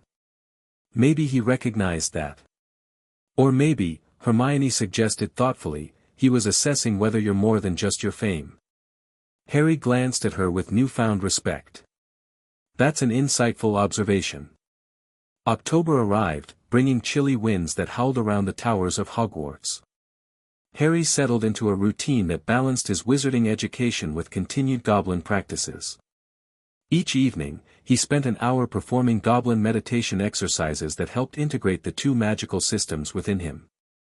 His unique dual approach to magic had not gone unnoticed by the professors. Flitwick had taken to asking Harry to demonstrate goblin variations after class. McGonagall remained insistent on proper wizard technique in her classroom but had invited Harry to discuss theoretical differences during her office hours. Even Quirrell, the stuttering defense against the dark arts professor, occasionally paused his nervous lectures to observe Harry's unusual wand work with an intensity that seemed at odds with his timid demeanor.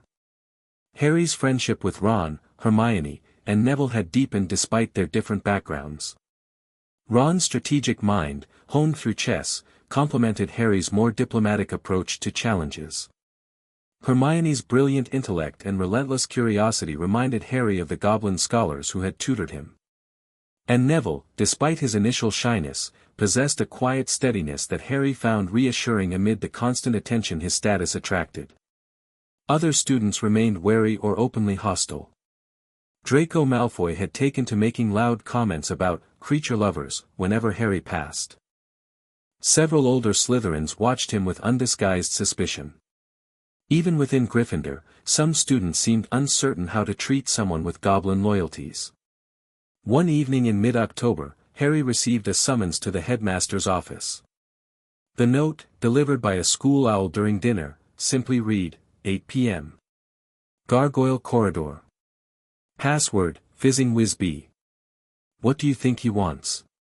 Ron asked as Harry tucked the note away. Probably to discuss my progress, Harry replied, though he suspected more complex motives. His weekly encoded reports to King Nagnok had likely been detected, if not decoded, by Hogwarts wards. At 8 o'clock, Harry approached the stone gargoyle guarding Dumbledore's office. Fizzing Whiz-Bee, he said clearly, and the gargoyle leapt aside, revealing a spiral staircase that moved like an escalator.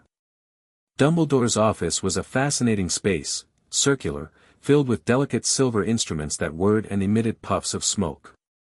Portraits of past headmasters and headmistresses dozed in their frames, while a magnificent red-gold bird perched beside the desk. "Ah, Harry, right on time," Dumbledore greeted him warmly. "I see you've noticed Fawkes. He's a phoenix, quite extraordinary creatures, phoenixes. We have accounts of them in goblin records," Harry said, approaching the bird with respectful caution. "They're considered neutral in wizard-goblin conflicts, helpers of those with pure intentions regardless of species." A wonderfully diplomatic description, Dumbledore's eyes twinkled. "Please, sit. Lemon drop?" Harry declined the candy but took the offered seat. "May I ask why you wanted to see me, Headmaster?" "Certainly. I wish to check on your adjustment to Hogwarts. Your situation is, after all, unprecedented." "I'm adjusting well, thank you," Harry replied politely. "The professors have been accommodating of my unique approach to magic." "Indeed. Professor Flitwick speaks quite highly of your innovative techniques." Dumbledore steepled his fingers. "I must admit, I've been fascinated by the reports. Your integration of goblin magical philosophy with wizarding practice suggests possibilities few have explored." Harry nodded, waiting for the real purpose of this meeting. "However," Dumbledore continued, his tone shifting subtly, "there is the matter of your weekly communications with Gringotts." And there it was. "I maintain regular contact with my goblin mentors," yes, Harry acknowledged. "As agreed before my enrollment. The nature of these communications concerns me slightly, Harry. Our wards detect powerful encryption spells, far beyond standard privacy charms. Goblin security protocols," Harry explained. "Standard practice for all official correspondence with Gringotts leadership." "I see." Dumbledore regarded him thoughtfully. While I have no desire to interfere with your unique position, I must ensure that Hogwarts security is maintained. There are those on the school board who view these encrypted communications with suspicion. Lucius Malfoy, I presume? Harry asked directly. Dumbledore's eyes twinkled. Among others. They suggest that a student sending encoded messages to another sovereign entity represents a potential security breach.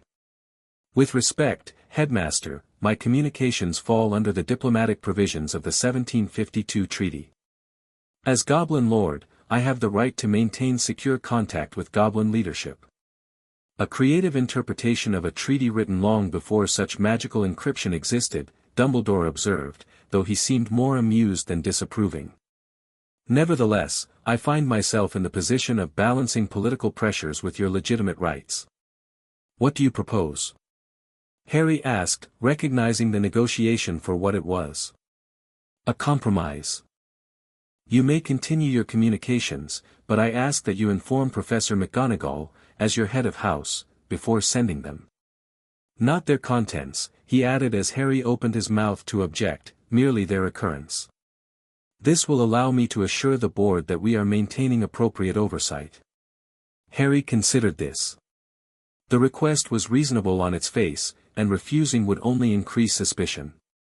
Acceptable, provided my right to diplomatic privacy is explicitly acknowledged. Agreed. Dumbledore smiled. You negotiate like a goblin, Harry. I was taught by the best, Harry replied with a slight smile of his own. Indeed. Dumbledore leaned back. Now, there is one other matter. The third-floor corridor. Harry kept his expression neutral, though inwardly he tensed. He had, of course, investigated the forbidden corridor, not by entering it directly, but by pressing his hand to nearby stonework and using goblin earth magic to sense what lay beyond. The results had been intriguing, a series of chambers, a powerful magical signature that resonated oddly with goblin crafting magic, and the unmistakable presence of a large creature. What about it, Headmaster? He asked innocently. I wonder if your unique sensitivities have detected anything unusual about that area of the castle. So Dumbledore suspected or knew of his abilities. Harry decided on a partial truth. The stones there feel different. Heavily warded. And there's something alive beyond the door. Dumbledore nodded, unsurprised. I thought you might sense it. The corridor contains protection for an object currently being stored at Hogwarts. A very special object that would be of particular interest to those with knowledge of goblin crafting. The Philosopher's Stone, Harry stated rather than asked. He'd recognized the magical signature from goblin records describing the famous artifact. Dumbledore's eyebrows rose slightly. You are well informed. The stone has a distinctive magical resonance. Goblin accounts describe it as magic that defies natural law, something they find deeply troubling. Troubling? I would have thought its alchemical properties would fascinate goblin metalworkers. The immortality aspect violates goblin beliefs about the natural cycle, Harry explained. And there's something else. Some goblins claim the original concept came from goblin alchemy, adapted by Nicholas Flamel after studying with goblin masters. A controversial claim, Dumbledore noted. Nicholas has never acknowledged such influence. Few wizards acknowledge goblin contributions to magical advancement, Harry replied without heat, a simple statement of fact. Dumbledore inclined his head, conceding the point. The stone is here for safekeeping. I tell you this in confidence, Harry, because your position bridges our worlds. There are those who seek the stone for darker purposes than extended life. Voldemort, Harry said quietly. Yes. Though weakened, he is not gone. The fragment removed from your scar confirms this. Why tell me? Harry asked directly. Because you, more than most students, might sense disturbances around the stone.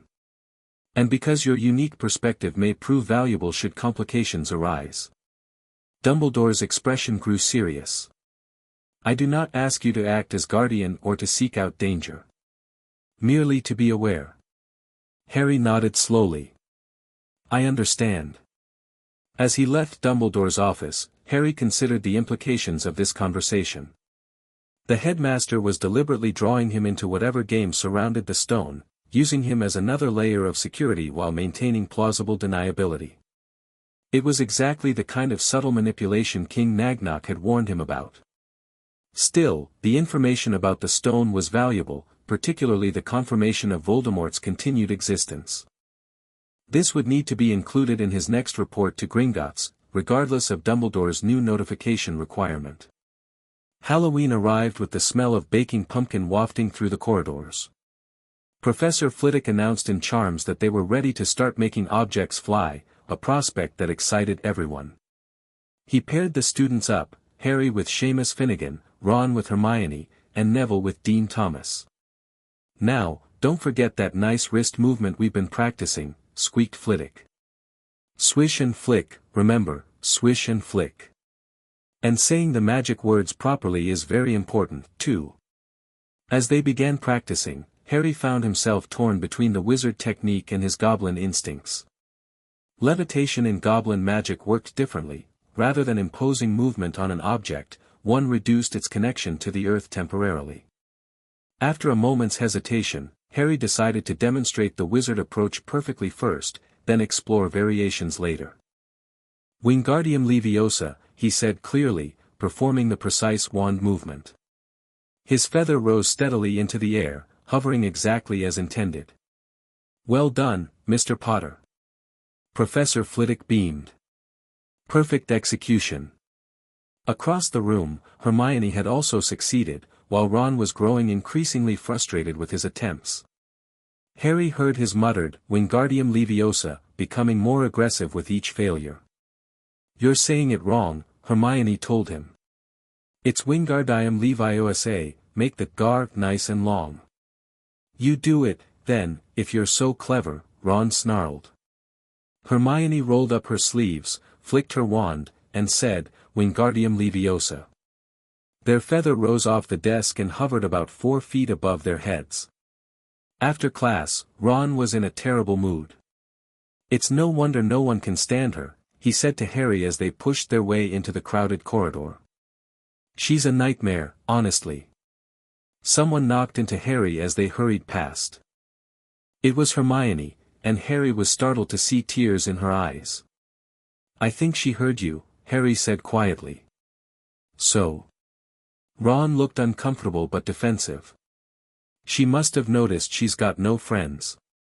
Harry frowned. "That was unkind, Ron." "Well, it's true, isn't she always showing off how much she knows?" "It's annoying." Harry considered his friend thoughtfully. In Goblin culture, knowledge freely shared is considered a gift, not showing off. Perhaps Hermione is simply trying to help in the way she knows how. Ron looked abashed. "I hadn't thought of it that way." Hermione didn't appear in their next class and wasn't seen all afternoon. As they headed down to the great Halloween feast, Harry and Ron overheard Parvati Patil telling her friend Lavender that Hermione was crying in the girls' bathroom and wanted to be left alone. Ron looked even more uncomfortable at this, but the moment they entered the great hall, the Halloween decorations drove Hermione from their minds. Thousands of live bats fluttered from the walls and ceiling, and more swooped over the tables, making the candles in the pumpkin stutter.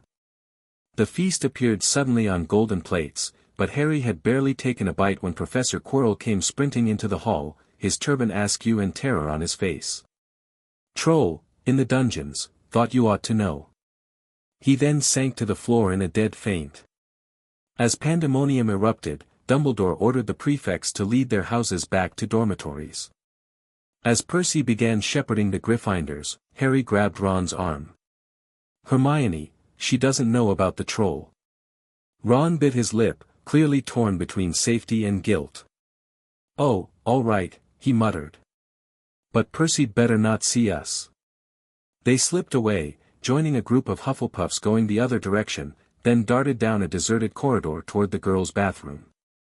As they rounded a corner, they heard quick footsteps behind them. Ron pulled Harry behind a large stone griffin. To their surprise, it was Snape, not Percy, who crossed the corridor, disappearing from view. "What's he doing?" Harry whispered. "Why isn't he down in the dungeons with the rest of the teachers?" "No idea." They crept along the next corridor, following Snape's fading footsteps. "He's heading for the third floor," Harry realized aloud. The Philosopher's Stone, was Snape using the distraction to try to steal it? Before they could discuss it further, a foul stench reached their nostrils, a mixture of old socks and the kind of public toilet no one cleans. Then they heard it, a low grunting, and the shuffling footfalls of gigantic feet. The troll was enormous, 12 feet tall, its dull gray skin covered in lumps like boulders, its small head perched atop a massive body. It was dragging a huge wooden club along the floor. Harry's goblin combat training kicked in immediately: assess threat, identify vulnerabilities, plan containment. The troll's skin would resist most basic spells, but its joints and eyes remained vulnerable. Its club presented the most immediate danger.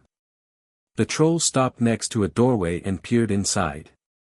It waggled its long ears, making up its tiny mind, then slouched slowly into the room. "The key's in the lock," Harry muttered. "We could lock it in." "Good idea," said Ron nervously. They edged toward the door, and with one swift movement, Harry reached up, grabbed the key, slammed the door, and locked it. "Yes," they exclaimed together, turning to head back to safety.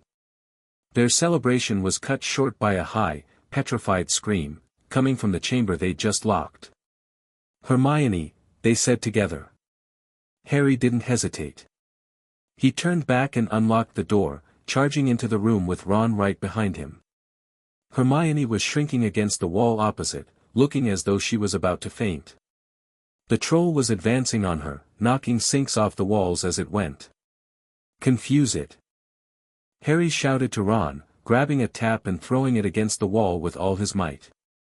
The troll stopped, blinking stupidly, then turned its ugly snout toward Harry, giving Hermione a chance to run. Instead of using his wand, Harry closed his eyes for a split second, placing his palm against the stone floor and channeling goblin earth magic. The stones beneath the troll shifted slightly, not enough to be visible, but enough to disrupt its already poor balance. As the troll stumbled, Ron yelled, "Oi, pea-brain," and threw a metal pipe at it. The troll didn't even seem to notice the pipe hitting its shoulder, but it heard the yell and turned toward Ron instead, giving Harry time to position himself better. "Run, Hermione!" Harry shouted, but she couldn't move, still flattened against the wall in terror. The troll was getting angrier by the second. It roared and started toward Ron, who was nearest and had no way to escape. Harry made a split-second decision and took a running jump, managing to fasten his arms around the troll's neck from behind. In the process, his wand, which had been in his hand, went straight up one of the troll's nostrils. Howling with pain, the troll twisted and flailed its club, with Harry clinging on for dear life. Any second, the troll would rip him off or catch him with a terrible blow from the club. Hermione had sunk to the floor in fright. Ron pulled out his wand and, seemingly on instinct, cried, "Wingardium Leviosa." The club suddenly flew out of the troll's hand, rose high into the air, turned slowly over, and dropped, with a sickening crack, onto its owner's head. The troll swayed and then fell flat on its face, with a thud that made the whole room tremble. Harry got shakily to his feet as Ron stood there with his wand still raised, staring at what he had done. Hermione spoke first. "Is it dead?" "I don't think so," said Harry. "Just knocked out." He bent down and pulled his wand out of the troll's nose with a grimace. It was covered in what looked like lumpy gray glue. "Ugh, troll boogers." He wiped it on the troll's trousers. A sudden slamming and loud footsteps made the three of them look up. Professor McGonagall burst into the room, closely followed by Snape and Quirrell. Quirrell took one look at the troll, let out a faint whimper, and sat quickly down on a toilet, clutching his heart. Snape bent over the troll, while McGonagall was looking at Harry and Ron with fury in her eyes. "What on earth were you thinking?" said Professor McGonagall, with cold fury in her voice. "You're lucky you weren't killed." Why aren't you in your dormitory? Then a small voice came out of the shadows. Please, Professor McGonagall, they were looking for me. Miss Granger. Hermione had managed to get to her feet at last. I went looking for the troll because I thought I could deal with it on my own, you know, because I've read all about them. Harry and Ron stared at her, amazed. Hermione Granger, telling a downright lie to a teacher. If they hadn't found me, I'd be dead now, she continued. Harry distracted it, and Ron knocked it out with its own club. They didn't have time to come and fetch anyone. It was about to finish me off when they arrived. Harry and Ron tried to look as though this story wasn't new to them. Well, in that case, said Professor McGonagall, staring at the three of them, Miss Granger, you foolish girl, how could you think of tackling a mountain troll on your own? Hermione hung her head, and Harry was amazed to see this side of her, protecting friends even at the cost of her precious reputation with teachers. Miss Granger, 5 points will be taken from Gryffindor for this, said Professor McGonagall. I'm very disappointed in you. If you're not hurt at all, you'd better get off to Gryffindor Tower. Students are finishing the feast in their houses. Hermione left, and McGonagall turned to Harry and Ron. Well, I still say you were lucky, but not many first years could have taken on a full-grown mountain troll. You each win Gryffindor 5 points. Professor Dumbledore will be informed of this. You may go. As they left, Harry noticed Snape giving him a penetrating look. The potions master had clearly observed the shifted stones beneath the troll and recognized it as non-wizard magic. We should have gotten more than 10 points, Ron grumbled as they climbed the stairs. 5, you mean, once she's taken off Hermione's. Good of her to get us out of trouble like that, Ron admitted. Mind you, we did save her. They had reached the portrait of the fat lady. Pig snout, they said and entered. The common room was packed and noisy. Everyone was eating the food that had been sent up. Hermione, however, stood alone by the door, waiting for them. There was a very embarrassed pause.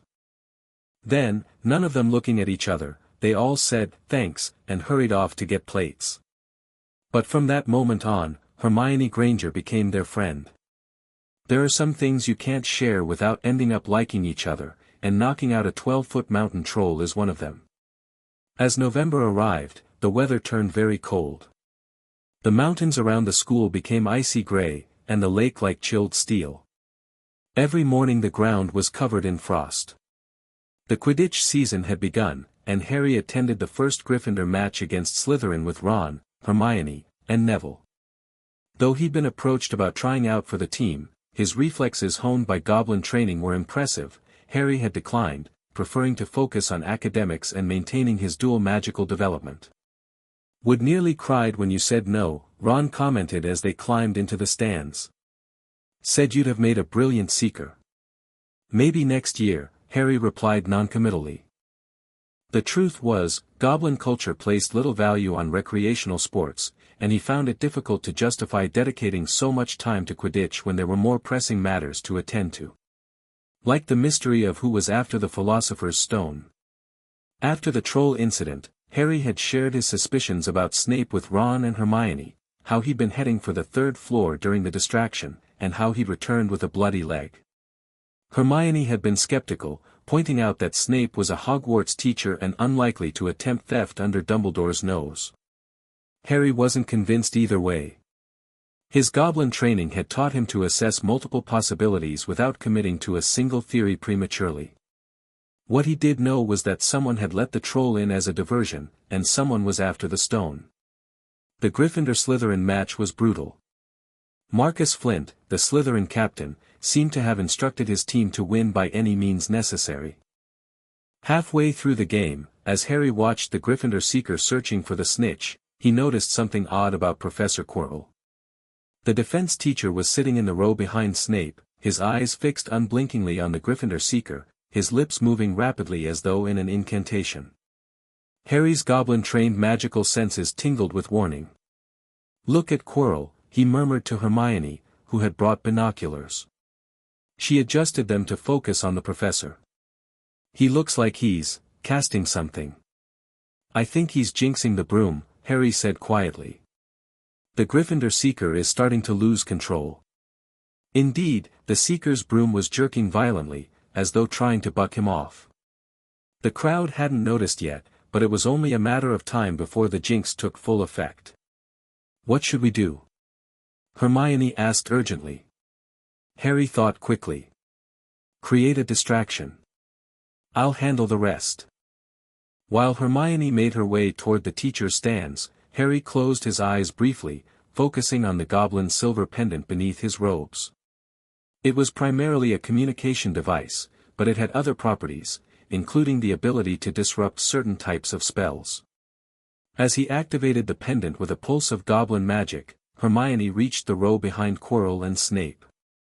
Whether by accident or design, she knocked into Quirrell as she passed, breaking his concentration.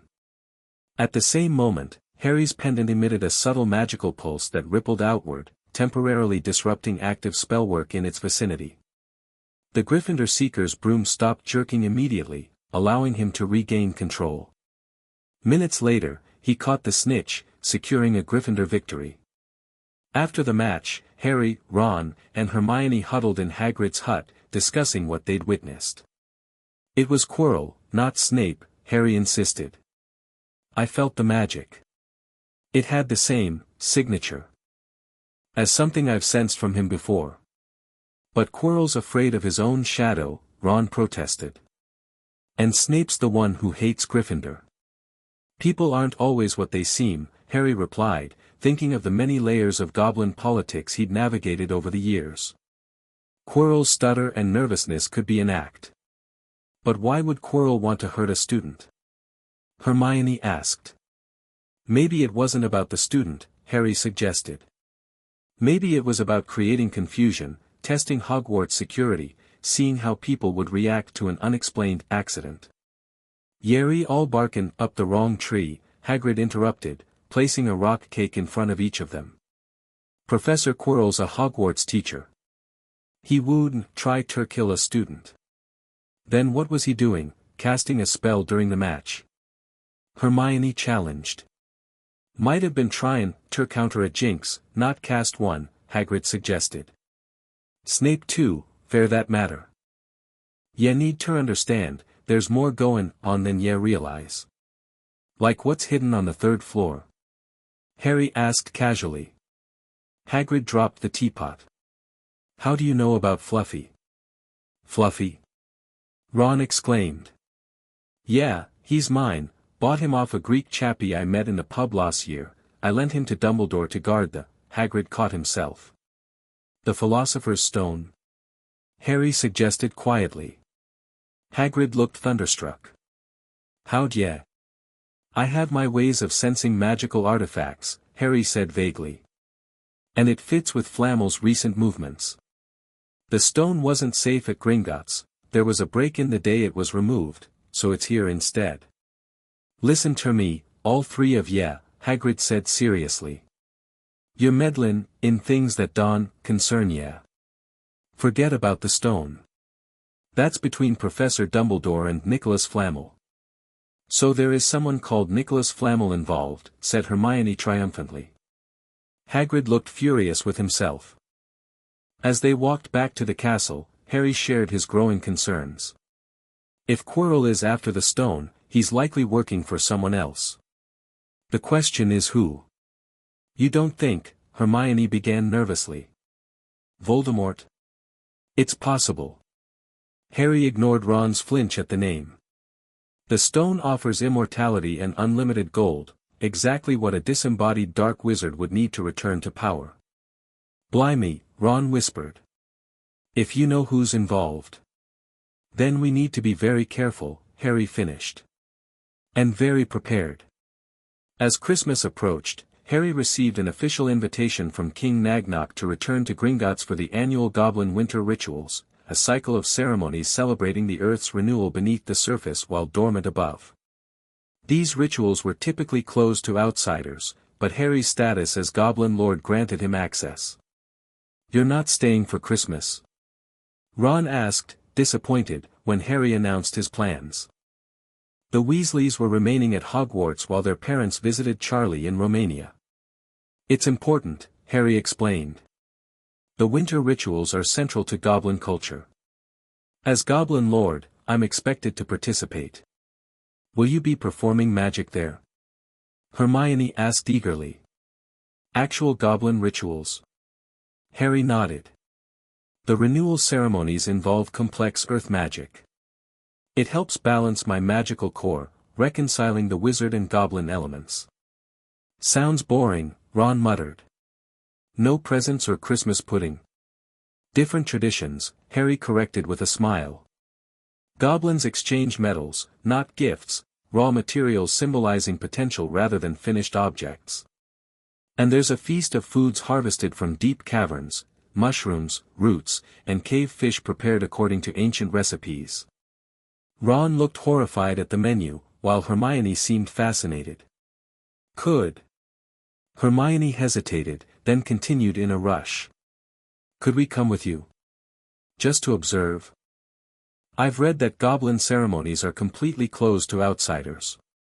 This would be a once-in-a-lifetime opportunity to learn about their culture firsthand. Harry blinked in surprise. You want to spend Christmas with goblins? Well, yes, Hermione said earnestly. It would be incredibly educational. I'd be interested too, came Neville's quiet voice from behind them.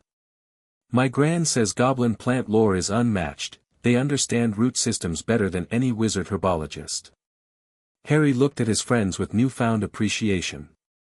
I'll have to request special permission from King Nagnok. It's unprecedented to bring wizard children to the rituals. But not impossible. Hermione pressed hopefully. Not impossible, Harry agreed. I'll send a message tonight. To Harry's mild surprise, King Nagnok approved the request, though with clear conditions. Harry's friends would be restricted to certain ceremonies, would need to undergo a purification ritual before entering Goblin territory, and would be bound by magical oath not to reveal specific details of Goblin magic they might witness. He agreed. Hermione squealed when Harry delivered the news. This is incredible. I need to prepare. Are there books on proper Goblin etiquette?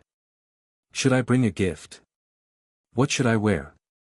Breathe, Hermione, Harry laughed. The goblins will provide appropriate attire. As for gifts, they neither expect nor want them from outsiders. Just show respect and genuine interest, that's what matters most.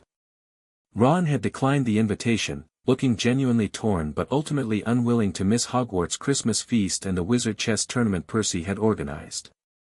No offense, mate, but cave fish and metal exchanges just don't sound like Christmas to me, he explained apologetically. On the day before Christmas Eve, Harry, Hermione, and Neville boarded the Hogwarts Express. Instead of continuing to London, however, they disembarked at Hogsmeade Station, where Griphook awaited them with a goblin-crafted carriage that would take them directly to a hidden Gringotts entrance in the Scottish Highlands. The bank never closes, not even for Christmas, Griphook explained as they traveled. But the public areas will be minimally staffed while the deeper chambers host the renewal rituals.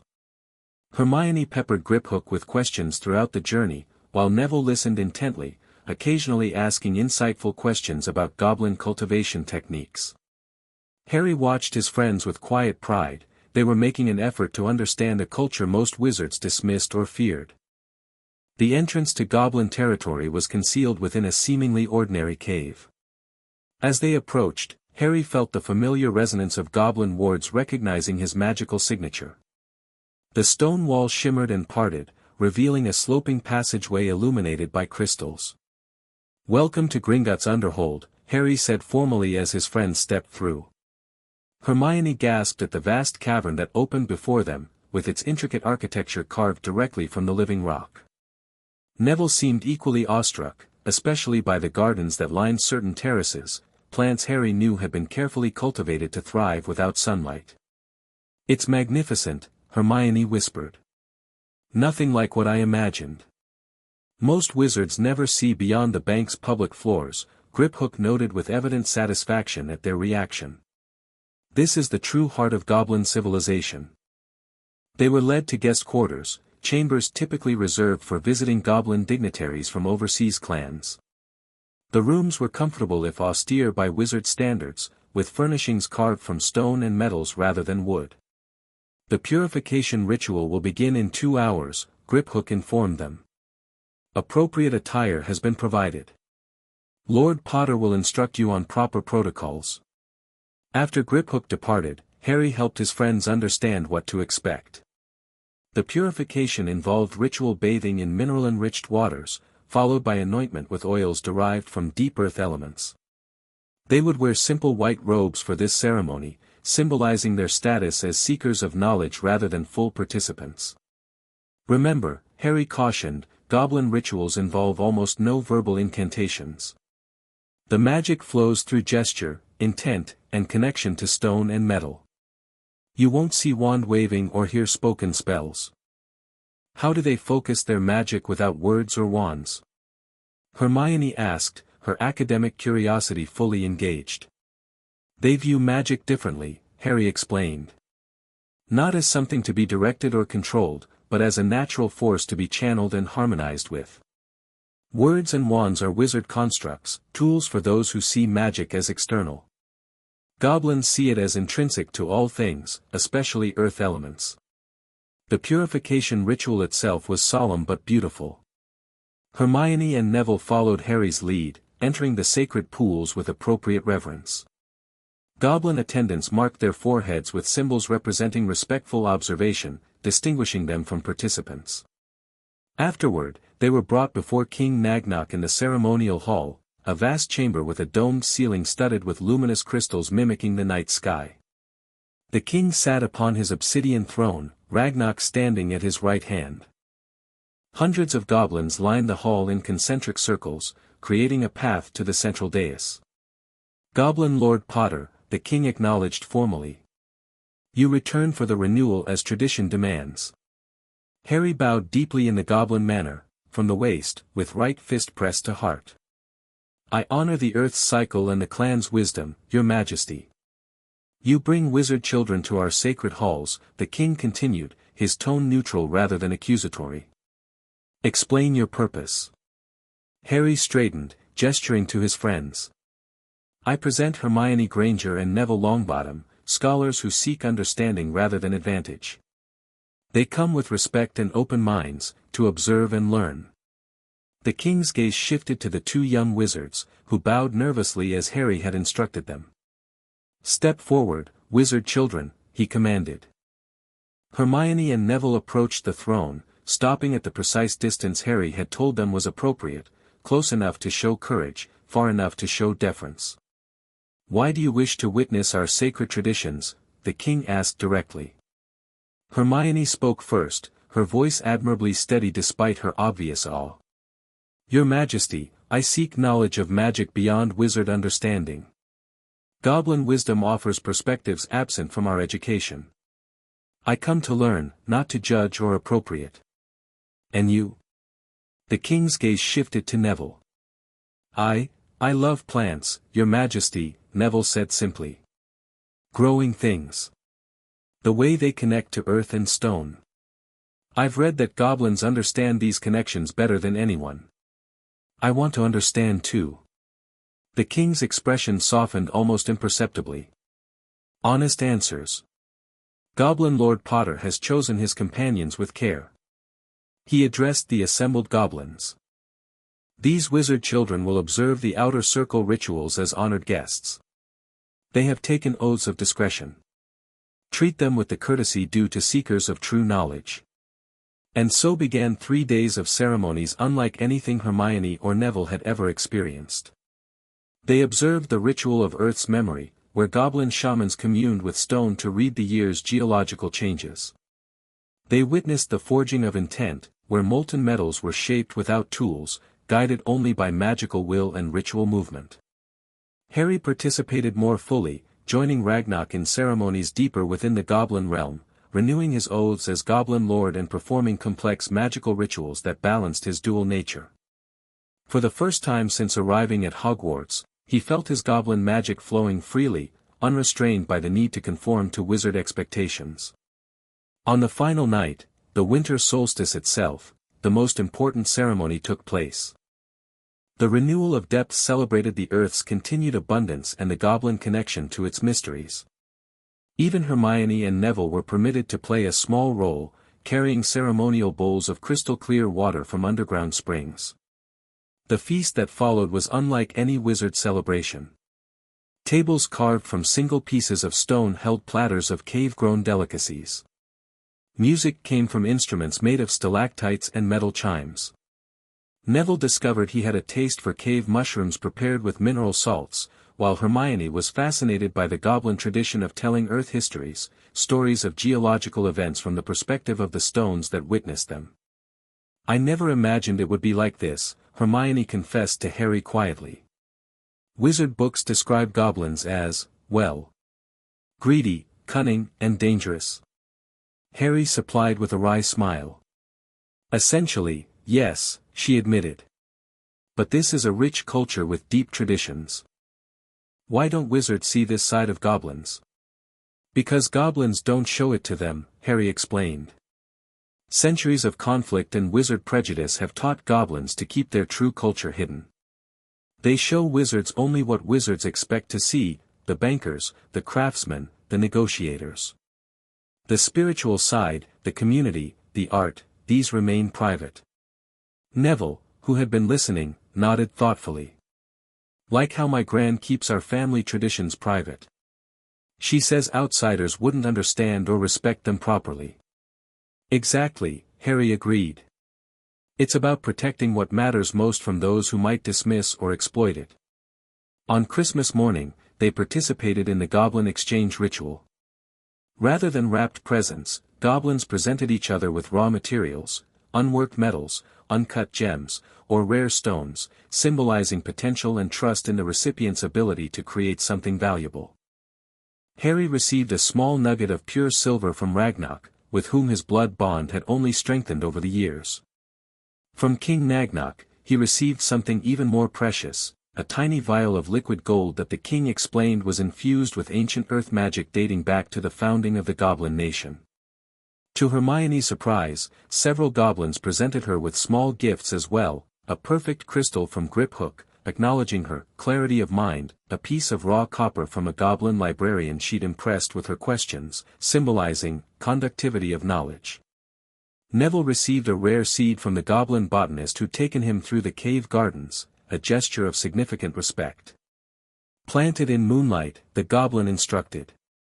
"It will grow into a vine that reveals hidden properties of nearby plants." As their visit concluded, King Nagnok summoned Harry for a private audience. Ragnarok was present as well, standing beside his father's throne.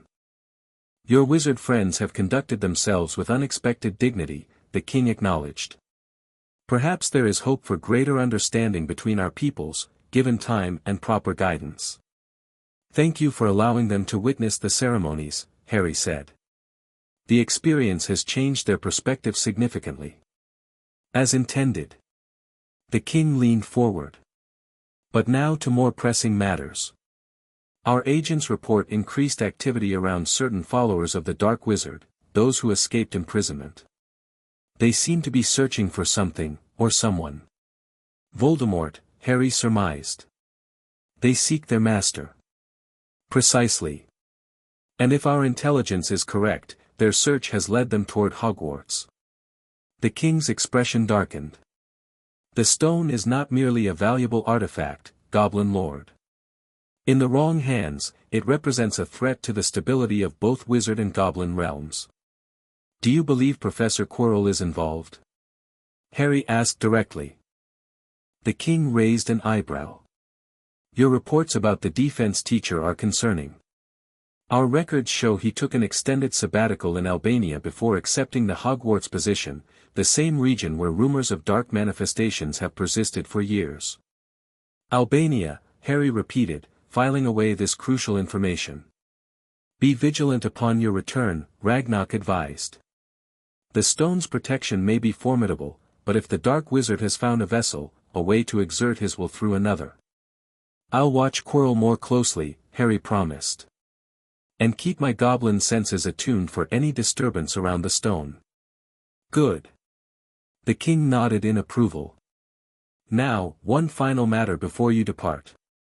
Our investigation into Sirius Black's case has uncovered a disturbing inconsistency. Harry immediately focused. The mystery of his godfather's imprisonment had been a secondary but persistent concern throughout his years with the goblins. Ministry records show no transcript of a trial, the king revealed. Moreover, the Potter's will, sealed by the Wisingamot immediately after their deaths, explicitly states that Peter Pettigrew was their secret keeper, not Black. Then why is Sirius in Azkaban? Harry demanded, anger flaring at this confirmation of what he'd long suspected. Politics, fear, and convenience, Ragnarok answered grimly. The chaos following Voldemort's fall created a demand for swift justice, or the appearance of it. Black's public confrontation with Pettigrew sealed his fate in the court of public opinion. We continue our discreet inquiries, the king assured Harry. But proceed cautiously. Powerful interests within the ministry would resist any reopening of the case, it would expose their failure of justice. Dumbledore said something similar, Harry noted. He asked me to allow him to handle the inquiries. Dumbledore plays his own game, the king observed neutrally. His goals may align with yours in this matter, but never assume his methods or priorities are the same. As Harry, Hermione, and Neville prepared to return to Hogwarts, they found themselves changed by their experience among the goblins. Hermione's mind was racing with new perspectives on magical theory.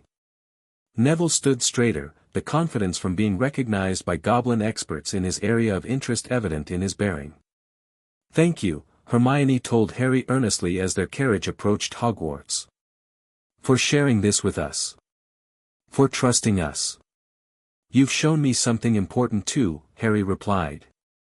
That wizards and goblins can find common ground when both approach with respect. It gives me hope for the future. Neville nodded, carefully cradling the rare seed he'd been given.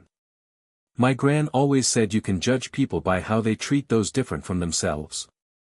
I think that goes for magical beings too. The goblins treated us well because you vouched for us, and because we showed genuine interest. A simple but profound insight, Neville, Harry said with a smile. Perhaps that's where real change begins. January brought bitter cold to Hogwarts, but Harry returned with renewed purpose and clarity. His magical core felt balanced after the renewal rituals, and the information from King Nagnok gave him new direction in his investigations. Ron was eager to hear about their holiday, though his interest focused more on whether goblins exchanged decent presents than on the cultural significance of the ceremonies. Still, he listened attentively when Harry explained their discoveries about Sirius Black and the potential connection between Quirrell and Voldemort. Blimey, Ron whispered. You think Quirrell might actually be working for you-know-who? But he's terrified of everything, even his own shadow. The perfect disguise, Hermione pointed out. Who would suspect the stuttering, frightened professor? They began watching Quirrell more closely, noting his movements and behaviors. Harry used his goblin earth magic to sense disturbances around the third-floor corridor, confirming that someone, likely Quirrell, had been testing the protections regularly. Classes resumed, and Harry continued his careful balance of wizard and goblin magical approaches. Professor Flitwick had taken a special interest in his development, often staying after class to discuss theoretical connections between the two traditions. Your levitation technique has evolved beautifully, the diminutive professor observed after a particularly successful charms lesson. You're no longer fighting your goblin instincts but integrating them with wizard methodology. It's getting easier, Harry admitted. The winter rituals help stabilize my magical core. The two traditions still feel distinct, but they're no longer in conflict. Flitwick nodded understanding.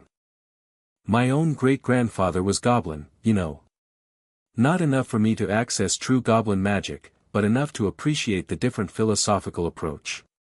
His expression grew thoughtful. Have you considered the implications for advanced magic? Certain protections that resist wizard spells might be vulnerable to goblin techniques, and vice versa.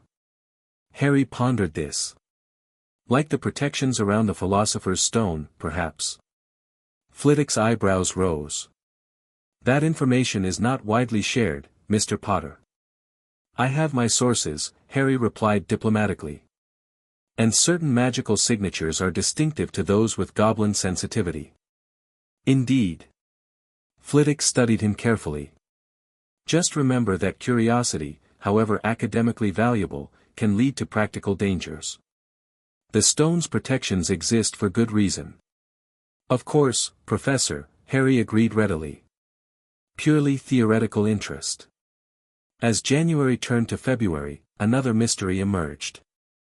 During a rare visit to Hagrid's hut, they discovered the gamekeeper attempting to hatch a dragon egg in his fireplace, an illegal and potentially catastrophic endeavor given his wooden home. A dragon? Hermione whispered as they walked back to the castle. That's a Class A non-tradable material. Where on earth did he get it? Won it, Harry said grimly. In a game of cards with a stranger whose face he never saw clearly. That's suspicious, Ron noted. Random strangers don't just happen to be carrying dragon eggs. And they don't just happen to run into the one person at Hogwarts who would love a dragon more than anything, Harry agreed. Hagrid was set up. The question is why? The answer came when they pressed Hagrid about what he'd discussed with the mysterious stranger. Well, he wanted to know what sort of creatures I look after, so I told him about Fluffy. And did he seem interested in Fluffy? Harry asked carefully. Well, yeah, how often do you come across a three-headed dog, even if you're in the trade? So I told him, Fluffy's a piece o' cake if you know how to calm him down, just play him a bit o' music and he'll go straight off ter sleep. Hagrid suddenly looked horrified. I shouldn't ha' told ya that. But it was too late. The trap had been sprung perfectly, Hagrid's love of dangerous creatures exploited to extract the secret of getting past the stone's first guardian. After helping arrange for Charlie Weasley's friends to take the newly hatched dragon, which Hagrid had named Norbert, to Romania, Harry, Ron, and Hermione faced a new crisis, being caught out after curfew. Only Harry's quick thinking and goblin diplomatic training prevented disaster, as he managed to convince Professor McGonagall that their late-night presence on the astronomy tower was related to a goblin astronomical ritual he was required to perform.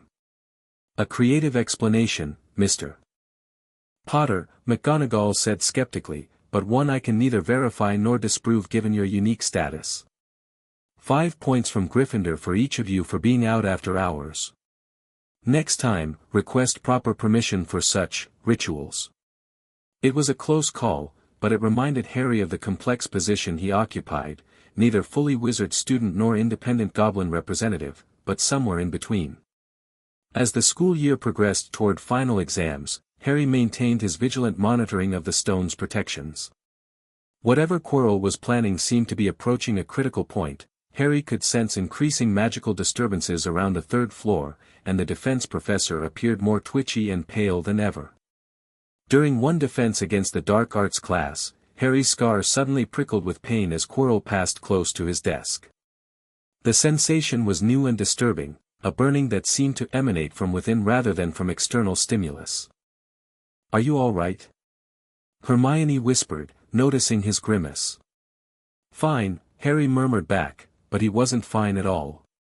Something about Quirrell had triggered a reaction in his scar, the same scar created by Voldemort, cleansed of its dark fragment by goblin healers years ago. Later that evening, Harry pressed his palm to the stone floor of the Gryffindor common room, extending his goblin senses toward the third-floor corridor. The disturbance was stronger than ever, pulsing with malevolent intent. Someone was preparing to make their move for the stone. It's happening soon, he told Ron and Hermione quietly.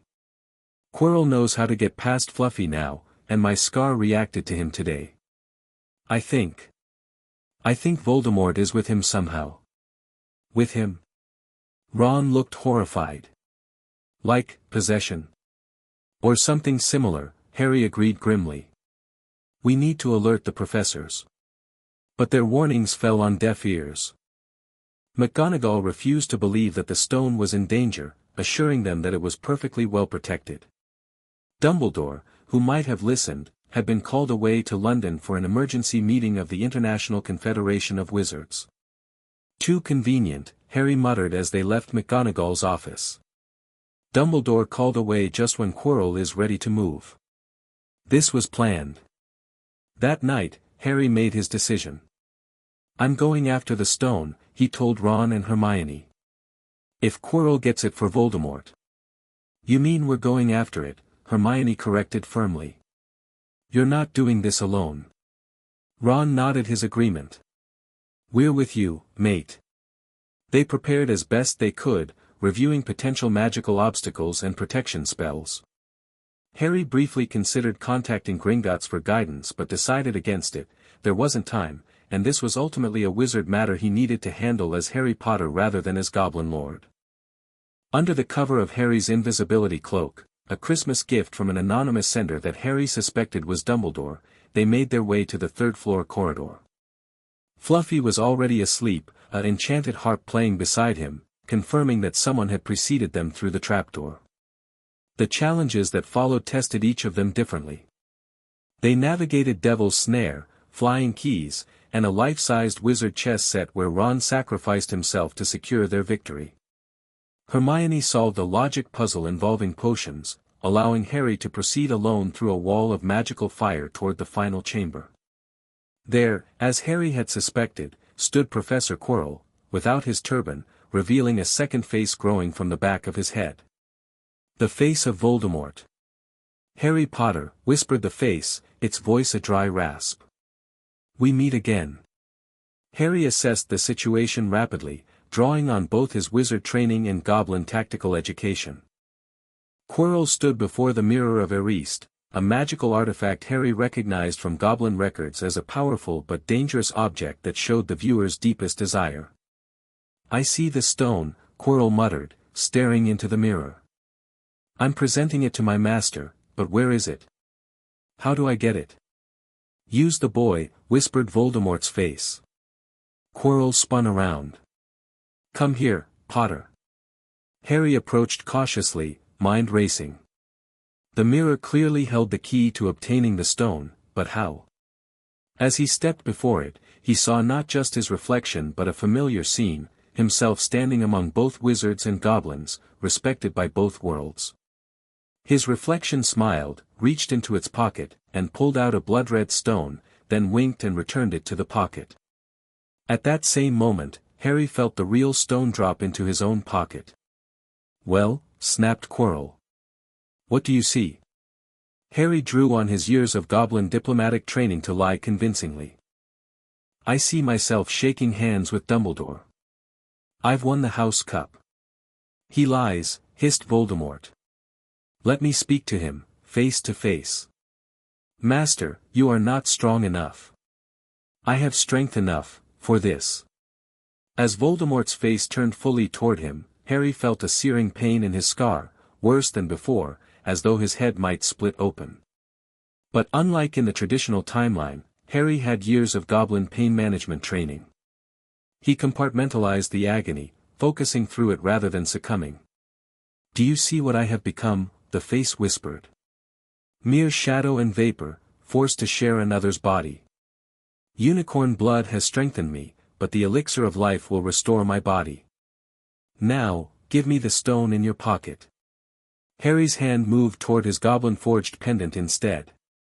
You killed my parents, he said steadily. You tried to kill me. Only because they stood in my way. Your mother need not have died, she was trying to protect you. Give me the stone, and perhaps I will show mercy. You know nothing of mercy, Harry replied. Then, activating his pendant with a pulse of goblin magic, he sent a silent alert to Gringotts, a predetermined emergency signal King Nagnok had insisted he carry. Seize him. Voldemort screamed, and Quirrell lunged. As Quirrell's hands closed around Harry's throat, something extraordinary happened. Where their skin made contact, Quirrell's flesh blistered and burned as though touched by molten metal. The professor screamed in agony, pulling back to stare at his damaged hands. What magic is this? He gasped. Harry understood immediately, his blood protection, enhanced and modified by his goblin blood bond, was reacting violently to Voldemort's presence. Not just his mother's sacrificial protection, but the merged magical essence he now carried. "Master, I cannot touch him," Quirrell cried. "Then kill him, fool!" Voldemort shrieked. Quirrell raised his wand, but Harry was faster. Drawing on both traditions of magic simultaneously, he cast a shield charm with his wand while channeling goblin earth magic through his free hand pressed to the chamber floor. The stone beneath Quirrell shifted, disrupting his footing as Harry's shield deflected his curse. Taking advantage of the momentary imbalance, Harry lunged forward, deliberately pressing his hands against Quirrell's face. The result was catastrophic for Voldemort's vessel. Quirrell's skin blistered and cracked wherever Harry touched, the combined power of his mother's sacrifice and goblin blood magic proving devastating to the dark magic sustaining the possession.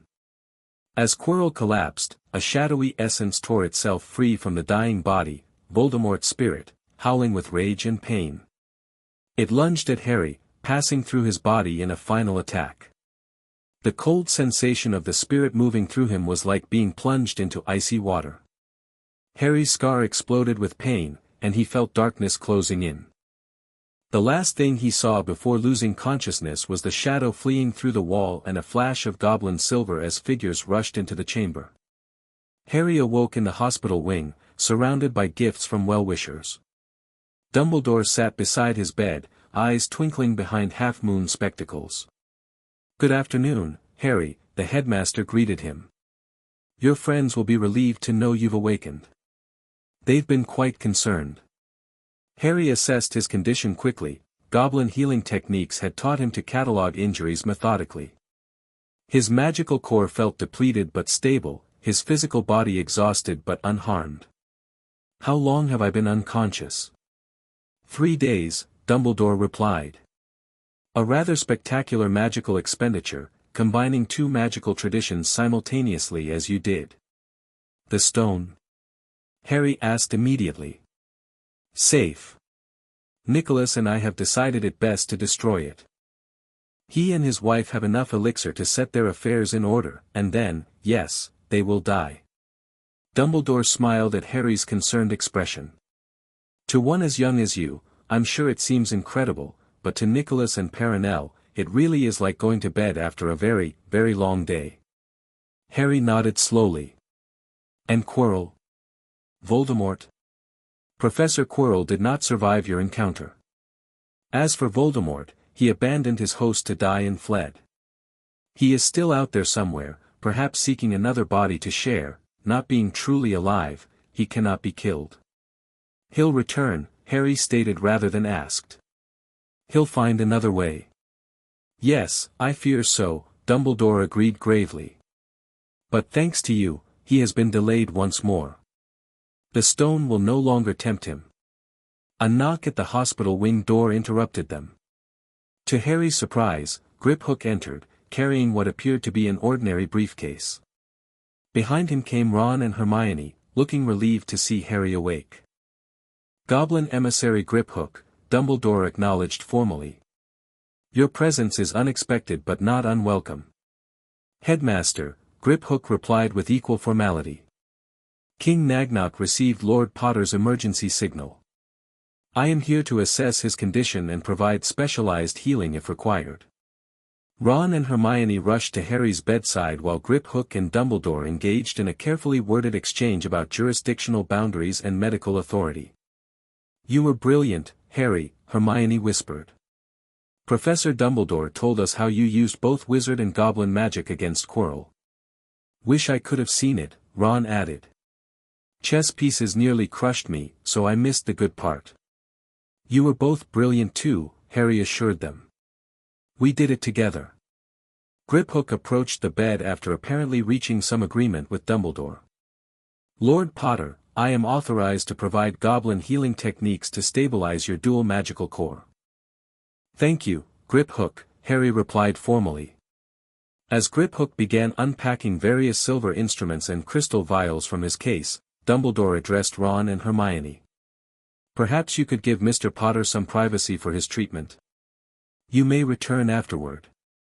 Once they had reluctantly departed, Griphook cast several privacy wards with quick, efficient movements. King Nagnok sends his congratulations on preventing the stone from falling into dark hands, he said in a completely different tone. And his concern about your direct confrontation with the Dark Wizard. It couldn't be avoided, Harry explained. Dumbledore was lured away deliberately. Someone had to act. Griphook nodded, applying a silvery salve to Harry's scar that instantly soothed the lingering pain. The king also instructed me to inform you that our investigation into Sirius Black has reached a critical juncture. Evidence has been secured that could potentially lead to a reopening of the case. Harry's eyes widened. What evidence? Records from the Department of Magical Law Enforcement showing the absence of standard interrogation protocols. The wand allegedly used by Black to kill the Muggles was never properly examined. And most significantly, we've located a witness who saw Pettigrew alive after his supposed death. This changes everything, Harry murmured. Indeed, Griphook agreed. The king suggests patience, however. The ministry will resist reopening such a high-profile case without overwhelming evidence. We continue to gather it discreetly. As Griphook completed the goblin healing procedures, rituals to rebalance Harry's magical core and strengthen the integration of his dual magical nature, Harry found himself contemplating the year's events. He had successfully navigated his first year at Hogwarts, forming genuine friendships while maintaining his goblin connections. He'd prevented Voldemort from returning to power, at least temporarily. And progress was being made toward potentially freeing his innocent godfather. Yet challenges remained. Voldemort would seek other paths to resurrection. The wizarding world remained largely ignorant and often prejudiced about goblin culture. And Harry himself was still learning to balance his complex identity, neither fully wizard nor goblin, but something unique. When Dumbledore returned after Griphook's departure, Harry decided to address one final matter. Headmaster, he began carefully, I'll need to make arrangements for the summer.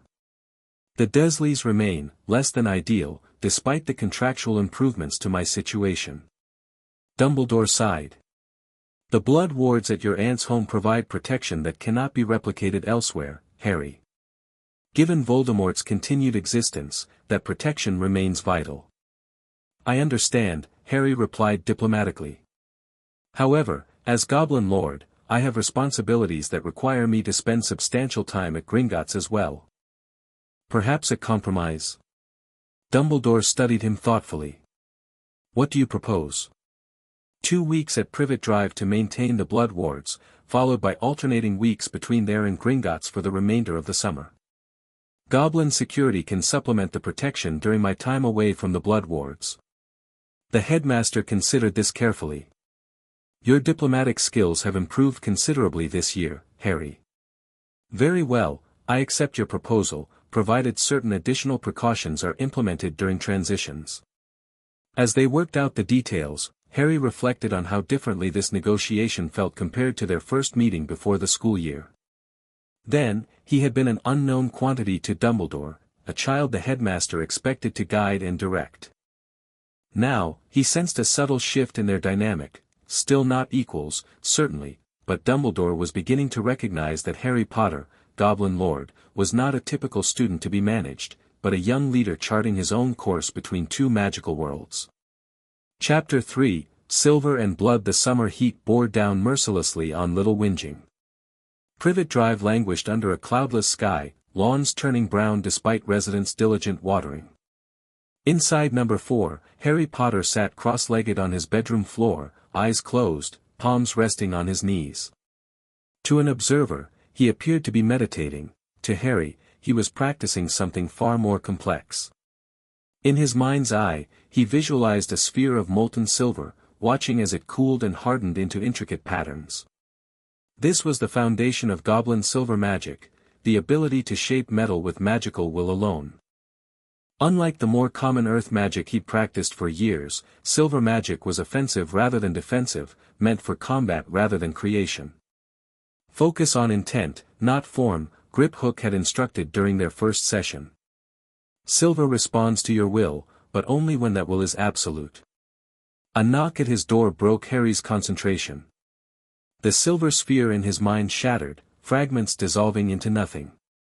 He opened his eyes with a sigh. Yes. Aunt Petunia's pinched face appeared in the doorway. There's one of them downstairs for you. Harry knew immediately she meant a goblin. After 2 weeks of his mandated stay at Privet Drive, today marked his first scheduled departure for Gringotts. The Dursleys had been informed well in advance, yet Aunt Petunia still looked as though she'd swallowed something particularly sour. Thank you. I'll be right down. She didn't respond, merely closing the door with slightly more force than necessary. After nearly 6 years of the magical contract governing his treatment, the Dursleys had settled into a state of cold correctness, never warm, never affectionate, but scrupulously adherent to the minimum standards required. It was all Harry needed from them. His trunk was already packed for his week at Gringotts. He picked it up, and with a last glance around the room that had replaced his cupboard, still largely bare, but infinitely better, he headed downstairs. Ironjaw, one of the Goblin Legal Department's senior representatives, stood in the Dursleys' living room looking magnificently out of place. Though disguised with subtle glamours to appear human to any watching neighbors, his sharp features and formal posture marked him as distinctly non-Dursley. Uncle Vernon sat as far away as possible, pretending to read his newspaper while shooting nervous glances at their visitor. Lord Potter, Ironjaw greeted him with a small bow. Your transportation awaits. Thank you for coming personally, Ironjaw, Harry replied with the formal courtesy Goblin culture demanded. Vernon lowered his newspaper fractionally. He'll be back next Friday. As arranged, Ironjaw confirmed crisply. The alternating schedule will continue until September 1st. Without bothering to say goodbye, Vernon returned to his newspaper. Aunt Petunia, standing in the kitchen doorway, gave a tight nod that was the closest thing to a farewell Harry could expect. Only Dudley, watching television in the adjacent room, seemed oblivious to the exchange. Outside, a sleek black car with tinted windows idled at the curb. To Muggle eyes, it would appear to be an ordinary luxury vehicle, perhaps belonging to a wealthy client of Grunning's, Vernon's drill company. In reality, it was a goblin-crafted conveyance, powered by magic rather than petrol and heavily warded against tracking or attack. As they drove away from Privet Drive, Harry felt the familiar sense of liberation that came with each departure. Has there been any progress on Sirius Black's case? He asked once privacy wards had been activated.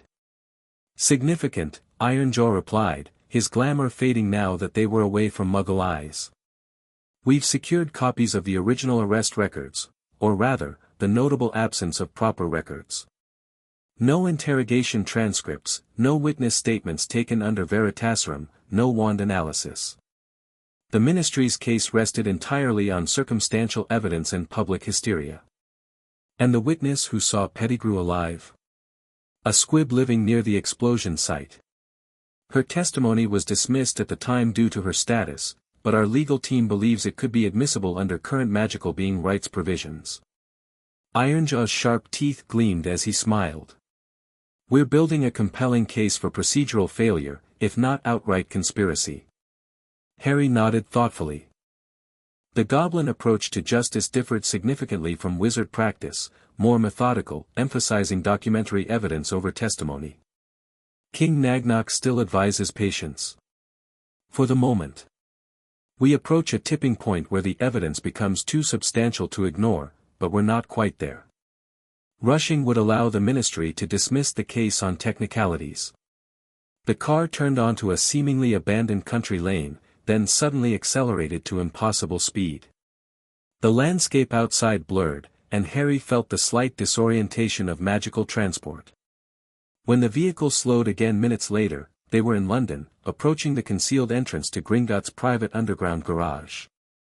Your training schedule has been arranged as requested, Ironjaw informed him as they descended into the hidden complex. Master Gornek will oversee your silver magic instruction personally. Harry's eyes widened slightly. Gornek was legendary among goblin warriors, a battle mage from the most recent goblin rebellion who had reportedly single-handedly collapsed a Ministry outpost using only silver magic. That he would teach Harry directly indicated how seriously the goblin nation took his development. The king believes accelerated combat training is now essential, Ironjaw continued, noting Harry's surprise. Your encounter with the fractured dark wizard confirms our worst fears, he seeks return, and you remain his primary target. And silver magic would give me an advantage, Harry surmised. Something he wouldn't expect or easily counter. Precisely. Wizard magic has known countermeasures. Goblin battle techniques do not.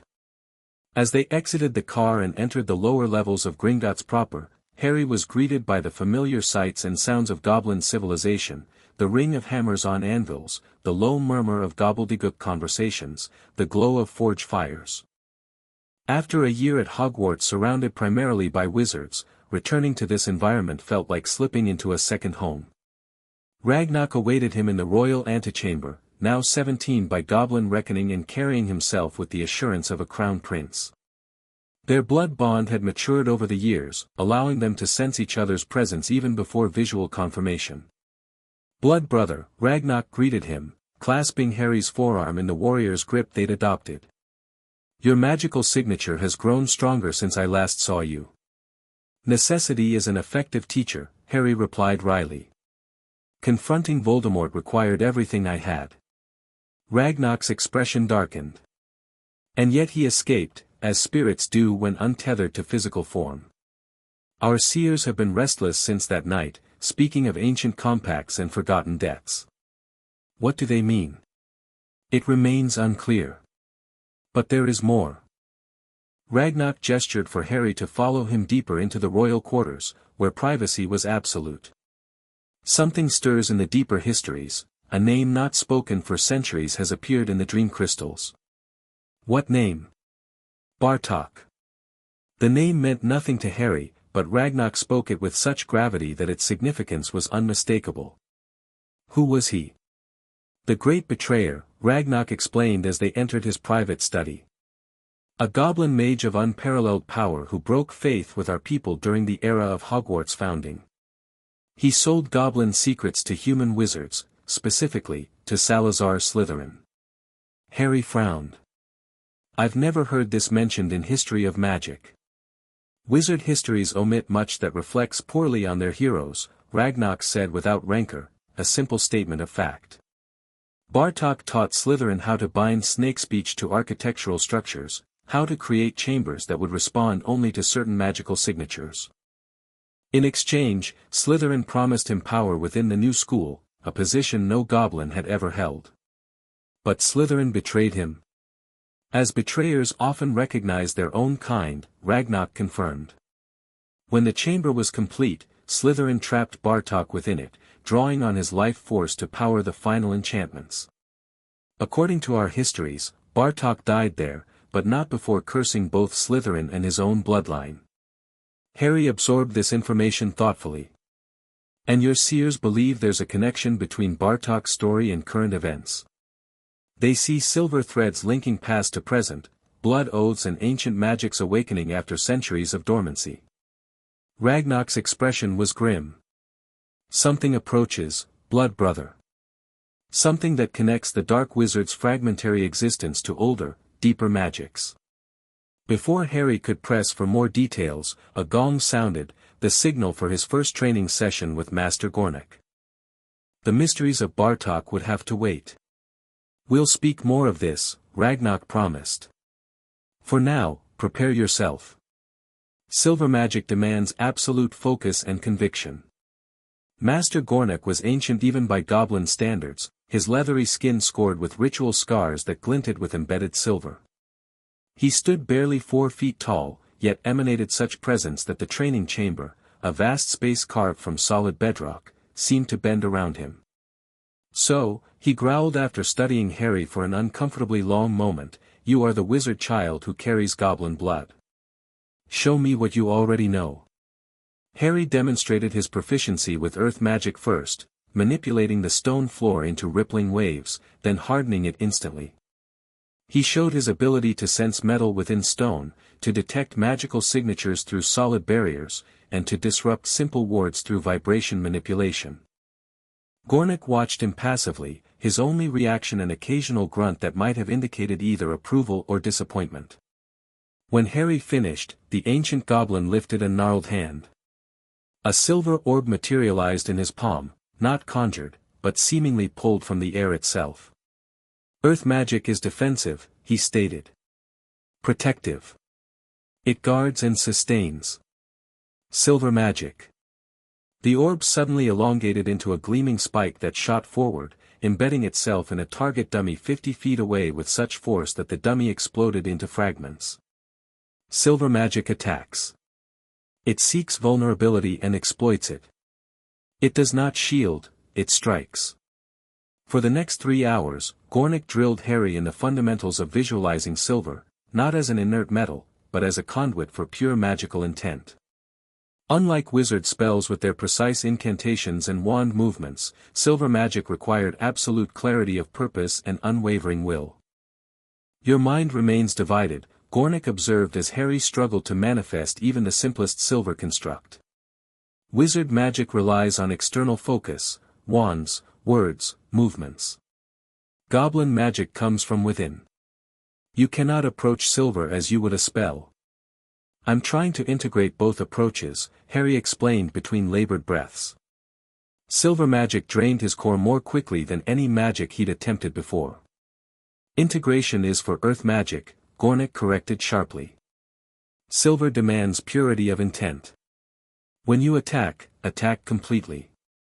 When you defend, defend completely. There is no middle ground in battle.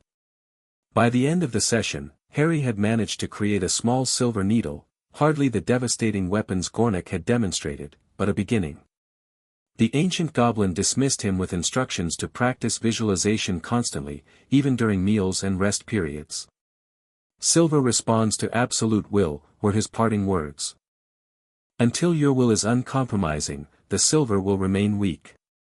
Exhausted, Harry made his way to the quarters that had been his since age 5, a comfortable chamber that blended goblin austerity with a few wizard comforts added over the years. He collapsed onto his bed, muscles aching and magical core depleted in a way he hadn't experienced since his earliest days of goblin training. He had just begun to drift toward sleep when a soft pop disturbed the silence. Harry's eyes snapped open, hand instinctively reaching for his wand on the bedside table. A house elf stood at the foot of his bed, wringing its hands nervously. Large, tennis ball-sized green eyes stared at him with a mixture of awe and terror. "Harry Potter, sir," the elf squeaked. "Dobby has finally found you." "So difficult, sir, with all the goblin protections, but Dobby is determined." Harry sat up slowly, keeping his wand ready but not pointed directly at the creature. House elves rarely entered goblin territory. The two magical races had an ancient agreement about respecting territorial boundaries. "Who are you, and how did you get past Gringotts' wards?" Harry asked calmly. "Dobby, sir." Dobby the house elf. The creature bowed so low his pencil-like nose touched the floor. "House elf magic is different, sir. Not stopped by normal wards. Especially when Dobby must warn Harry Potter of terrible danger." "What danger?" Dobby twisted his ears anxiously. "Harry Potter must not return to Hogwarts School of Witchcraft and Wizardry this year." Harry studied the trembling elf thoughtfully. "Why?" "There is a plot, sir. A plot to make most terrible things happen. Harry Potter is too important, too good, to be put in such danger." "What terrible things?" Harry pressed. "Who's plotting them?" Dobby made a strange choking noise, then grabbed the lamp from Harry's bedside table and began beating himself over the head with it. "Bad Dobby. Bad." Harry lunged forward, wresting the lamp from the elf's grip. "Stop. I understand, you can't tell me because it involves your masters." The elf's eyes widened with hope. Harry Potter is wise indeed. But Dobby thought. His gaze fell on Harry's goblin-forged pendant, and his expression changed to one of shock. "The mark of goblin lordship. Harry Potter is a friend to magical beings." "I try to be," Harry confirmed, recognizing an opportunity to build trust. "I believe all magical beings deserve respect and fair treatment." Dobby burst into noisy tears. Harry Potter is greater than Dobby knew. More reason why he must be protected. The plot. He glanced around fearfully, then leaned closer. It involves a horrible monster, sir. One that will target those without pure wizard blood. Harry thought immediately of Hermione. This monster, is it connected to Hogwarts history? To Salazar Slytherin, perhaps? Dobby's eyes bulged in surprise. Harry Potter already knows. Then he understands why he must stay away. I don't know details, Harry clarified. But I've recently heard about someone called Bartok who worked with Slytherin. The effect on Dobby was electric. The house elf went rigid, his eyes rolling back slightly. The traitor's name, he whispered. The one who bound house elves to the chamber secret. We cannot speak of it directly, but... He struggled visibly against some internal compulsion. Dobby's master has, a book. A diary that belonged to he who must not be named as a student. Master plans to slip it into a student's belongings this year. The diary will open what was closed. Harry's mind raced, connecting pieces rapidly. Voldemort as a student would have been Tom Riddle. A diary with the power to open something closed, likely the Chamber of Secrets, if Slytherin and Bartok's creation was involved. And Dobby's master. Your master is Lucius Malfoy, isn't he? Dobby wailed and began banging his head against the wall. Harry caught him quickly, holding him still. You didn't confirm or deny anything, Harry said firmly. You haven't betrayed your family. The house elf stilled, breathing heavily. Harry Potter truly understands. But now he must promise not to return to Hogwarts. I can't promise that, Harry replied honestly. But I do promise to be extremely careful, and to use this information to help stop whatever plot is underway. Dobby looked distressed but somewhat mollified. Harry Potter is determined to protect others, even at risk to himself. Dobby understands, even if he wishes it were not so. He twisted his pillowcase garment anxiously. Dobby must return before he is missed. But Harry Potter must be vigilant. The monster obeys only one voice. With another soft pop, the house elf vanished, leaving Harry alone with this troubling new information. He immediately pressed his palm to the stone floor, sending a subtle vibration through Gringotts' foundations, a signal requesting an urgent audience with King Nagnok. This was no longer just about Harry's training or even Voldemort's potential return. If a monster created through Bartok's magic was about to be unleashed at Hogwarts, the Goblin Nation had both historical knowledge and vested interest in the situation. Within an hour, Harry sat before King Nagnok in the Royal Council chamber, explaining everything Dobby had revealed. Ragnok stood nearby, his expression growing darker with each detail. This confirms our seer's visions, the king said when Harry finished. Bartok's magic stirs after centuries of dormancy. The Chamber of Secrets is no mere legend, then? Harry asked. It exists, confirmed the king. Our records are clear on this point, though its exact location was never known to us. Bartok's final message to his clan spoke of a chamber where serpents will sleep until the heir returns. He went to help create it and never came back. And this diary is the key to opening it? Ragnok asked. That's my understanding, Harry replied. A diary that belonged to Voldemort as a student, now in Lucius Malfoy's possession. He plans to slip it to a Hogwarts student. The king's eyes narrowed.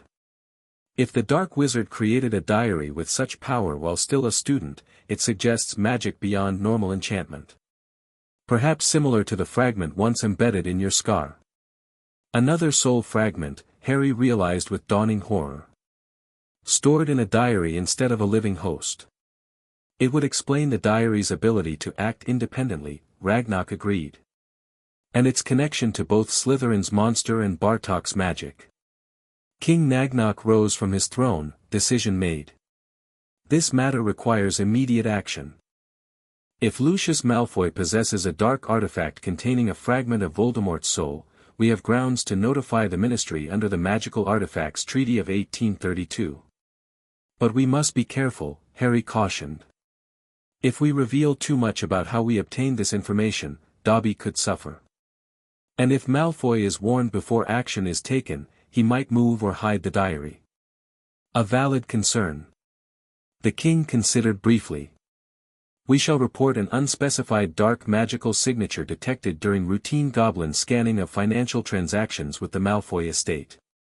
Enough to justify investigation, vague enough to protect our true source. Within hours, Gringotts' legal department had drafted and submitted a formal notification to the Department of Magical Law Enforcement, citing treaty provisions that required ministry action when potentially catastrophic dark artifacts were detected. By leveraging existing agreements rather than making accusations, they ensured the ministry could not easily dismiss the report. 3 days later, as Harry continued his silver magic training with gradually improving results, news arrived of a raid on Malfoy Manor. According to Goblin intelligence sources, Aurors had discovered several illegal dark artifacts, but not the diary. Malfoy must have moved it already, Harry concluded grimly during an emergency council meeting. Perhaps even passed it to its intended recipient. Then the plot proceeds, King Nagnok said, though now with greater scrutiny on Malfoy himself, which may limit his direct involvement. We must assume the chamber will be opened when term begins, Ragnok stated. And prepare accordingly. For the remainder of the summer, Harry's training intensified. Master Gornik drove him relentlessly, focusing exclusively on combat applications of silver magic. By August, Harry could manifest silver needles with enough force to pierce stone, create temporary silver shields capable of deflecting minor curses, and maintain silver constructs for several minutes before exhaustion set in. You progress adequately, Gornik grudgingly acknowledged during their final session, high praise from the taciturn battle mage. Remember, in true combat, intent matters more than form. When faced with genuine threat, your will to survive will strengthen the silver beyond what you've achieved in training. Between training sessions, Harry maintained contact with his wizard friends. Ron's letters described a summer filled with degenoming the garden and tolerating his brother's antics, while Hermione wrote extensively about her family holiday in France and the additional research she'd conducted on medieval magical history. Neither was aware of the threat looming over the coming school year. Harry had decided against alarming them prematurely, especially via potentially intercepted owl post. He would explain everything on the Hogwarts Express, where they could speak privately. The alternating weeks at Privet Drive passed without significant incident. The Dursleys maintained their policy of minimal interaction, which suited Harry perfectly. He practiced silver magic visualization during these periods, unable to actually manifest silver constructs due to the restriction on underage wizardry, but strengthening his mental discipline nonetheless. On his final visit to Gringotts before term began, King Nagnok presented him with a special gift, a goblin-forged silver dagger with a blade no longer than his index finger. This is attuned to your magical signature, the king explained. It will serve as a focus for your silver magic when wand use is impractical or insufficient. Against certain enemies, particularly those connected to ancient magic, silver wielded with goblin intent can sever bindings that resist conventional spells. Harry accepted the gift with appropriate formality, recognizing its significance. Goblins rarely gave weapons to outsiders, even those with goblin blood bonds. I pray you will not need it, Ragnok added. But our seers remain troubled. Silver threads in the dream crystals grow more numerous as September approaches. I'll be vigilant, Harry promised. And I'll contact you at the first sign that the chamber has been opened. What remained unspoken was the knowledge that this year would test Harry's dual nature more profoundly than ever before. A goblin trader's ancient magic, tied to Slytherin's monster and Voldemort's fractured soul, represented a convergence of threats that would require both wizard and goblin approaches to overcome. As he prepared to return to Hogwarts, Harry felt the weight of two worlds on his shoulders, and the growing certainty that he stood at the threshold of events that would shake both to their foundations. Platform 9 3/4 teamed with students and parents on September 1, the Hogwarts Express gleaming scarlet against the backdrop of billowing steam. Harry navigated through the crowd with practiced ease, his trunk enchanted with goblin weightlessness charms and Hedwig's cage secured atop it. Unlike the previous year, he arrived without goblin escorts, a deliberate choice to avoid drawing unnecessary attention before term even began. The prophet had finally tired of running stories about the boy who lived among goblins, but public fascination remained, particularly among those with political interests in goblin-wizard relations. Harry. Hermione's voice cut through the crowd noise. She appeared at his side moments later, already dressed in her school robes, her bushy hair slightly tamed after the summer. "I've been looking everywhere for you." "Just arrived," Harry explained, returning her enthusiastic hug. "How was France?" "Wonderful. The magical district in Paris is incredible, their approach to integration with Muggle areas is so much more sophisticated than ours. And their national magical library allowed me access to some fascinating historical texts about, blimey, Hermione, let him breathe," interrupted Ron's voice as he joined them, grinning. He had grown several inches over the summer, making him now significantly taller than both Harry and Hermione. "Good to see you, mate. Had an interesting summer with the goblins?" "You could say that," Harry replied carefully. "Let's find a compartment, I have some important things to tell you both." They secured an empty compartment near the middle of the train, where Harry immediately cast several privacy charms he'd learned from Griphook. Once satisfied they wouldn't be overheard, he explained everything: Dobby's warning, the diary, the connection to Bartok and the Chamber of Secrets, and the failed attempt to intercept the dark artifact during the raid on Malfoy Manor. Hermione and Ron listened with increasing alarm. "A monster that only targets Muggleborns?" Hermione whispered when he finished. "And it could be released at any time." "That's why I'm telling you now," Harry said gravely. "You need to be especially careful this year, Hermione. If Slytherin built this chamber specifically to cleanse the school of those he considered unworthy, then I'm exactly the sort of student who'd be targeted," she finished, her face pale but determined. "But we don't even know what the monster is, or how it identifies Muggleborns." "The goblins believe it's likely a basilisk," Harry revealed. "Bartok's records mention the king of serpents sleeping until called by the air. A basilisk fits, it's a snake that Slytherin, as a Parselmouth, could control, and its gaze is lethal." "Bloody hell," Ron muttered. "A giant death stare snake roaming around the school. We need to tell Dumbledore immediately." "We will," Harry assured him. "But without the diary, we have no proof yet that the chamber has been opened or the basilisk released. We need to be vigilant and prepared, but not create panic." "What about this Bartok person?" Hermione asked. "How does a goblin trader who lived 1,000 years ago connect to what's happening now?" Harry hesitated, then shared what Ragnarok had explained about the seer's visions. "They believe Bartok's spirit may be bound to the chamber somehow, that he didn't simply die there, but became part of its magic. If the diary contains a fragment of Voldemort's soul, and it connects to the chamber's magic, then two dark wizards, well, one dark wizard and one dark goblin, might be working together through the diary," Hermione concluded, her analytical mind quickly grasping the implications. "This is worse than I thought." "Hence the silver magic training," Harry confirmed. "Goblin battle magic might be effective against both magical threats in ways ordinary wizard spells wouldn't be." The compartment door suddenly slid open, breaking their intense conversation. Neville stood there looking apologetic. "Sorry to interrupt," he said hesitantly. "Everywhere else is full. Do you mind if I—" "Of course not," Hermione replied immediately, shifting to make room. "We were just discussing some unusual magical history." As Neville settled in, Harry made a quick decision. Actually, Neville should hear this too. He's part of this now. With Neville included, Harry repeated the key points about the chamber threat, though omitting some of the goblin-specific intelligence. By the time he finished, Neville looked terrified but resolute.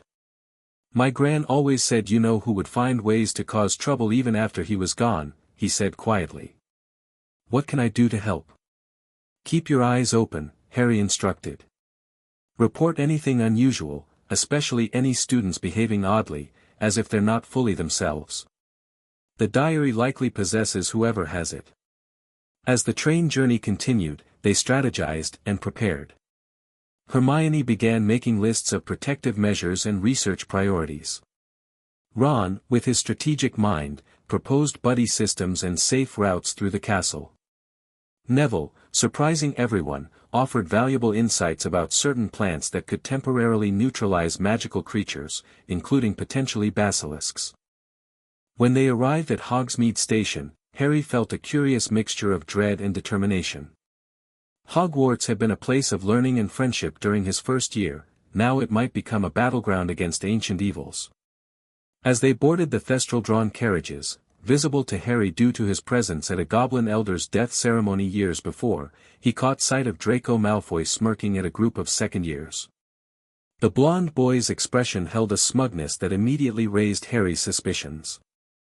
"Malfoy looks entirely too pleased with himself," Harry murmured to his friends.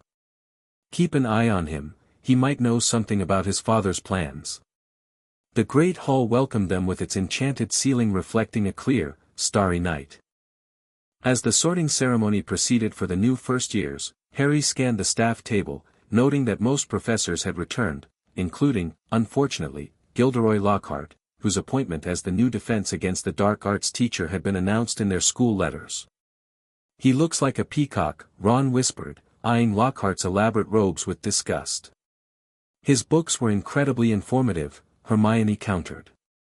"The techniques he used against the Wagga Wagga werewolf were revolutionary." "If he actually did any of it," Harry commented skeptically. Goblin assessments of Lockhart had been scathing, they valued substance over appearance, and Lockhart's carefully curated image raised immediate red flags. Dumbledore's welcoming speech contained the usual cautions and announcements, with no mention of potential dangers lurking beneath the school. Either the headmaster remained unaware of the threat, or he had chosen not to alarm the student body prematurely. Harry suspected the latter. Dumbledore's twinkling eyes had lingered on him just a moment too long during the feast. As they made their way to Gryffindor Tower afterward, Harry heard it, a low, slithering sound within the walls, accompanied by a whispered voice so faint he nearly missed it, "Come to me, let me rip, let me tear." He froze mid-step, causing Ron to collide with him. "What's wrong?" Hermione asked, noticing his sudden pallor. "I just heard." Harry glanced around, confirming no one else had reacted. A voice in the walls. "Talking about, tearing things apart." Ron looked confused. "I didn't hear anything." "Nor did I," Hermione added, concern evident in her expression. It was hissing, Harry realized. Like a snake. The implication struck him immediately. Parseltongue. "I heard the basilisk." His friends exchanged alarmed glances. "That's impossible," Hermione whispered as they continued walking, now more urgently. "Term hasn't even properly started yet." "The diary couldn't have, unless it was already here," Harry interrupted grimly. "Given to a student before term began." This sobering possibility accompanied them all the way to Gryffindor Tower, where the new password, Wufflebird, admitted them to the familiar comfort of their common room. Despite the cheerful reunions happening around them, Harry and his friends retreated to a quiet corner to continue their hushed discussion. "If you heard the basilisk, that means the chamber has already been opened," Hermione concluded, her logical mind working rapidly. "We need to alert the professors immediately." "With what evidence?" Harry countered. "That I heard a voice no one else could. They'd think I was making it up." "Dumbledore would believe you," Ron insisted. "Perhaps," Harry conceded. "But without knowing who has the diary or where the chamber entrance is located, even Dumbledore would have limited options. We need more information first." They agreed to begin research immediately, with Hermione taking the lead on historical accounts of Slytherin and the chamber, Ron focusing on Hogwarts architectural plans to identify potential hidden areas, and Neville investigating botanical defenses against basilisks. Harry would use his goblin earth magic to sense disturbances in the castle's foundations that might indicate hidden chambers. That night, before sleeping, Harry pressed his palm to the stone floor of the dormitory, extending his magical senses deep into Hogwarts' foundations. The ancient castle had its own magic, complex and layered from centuries of spells and enchantments.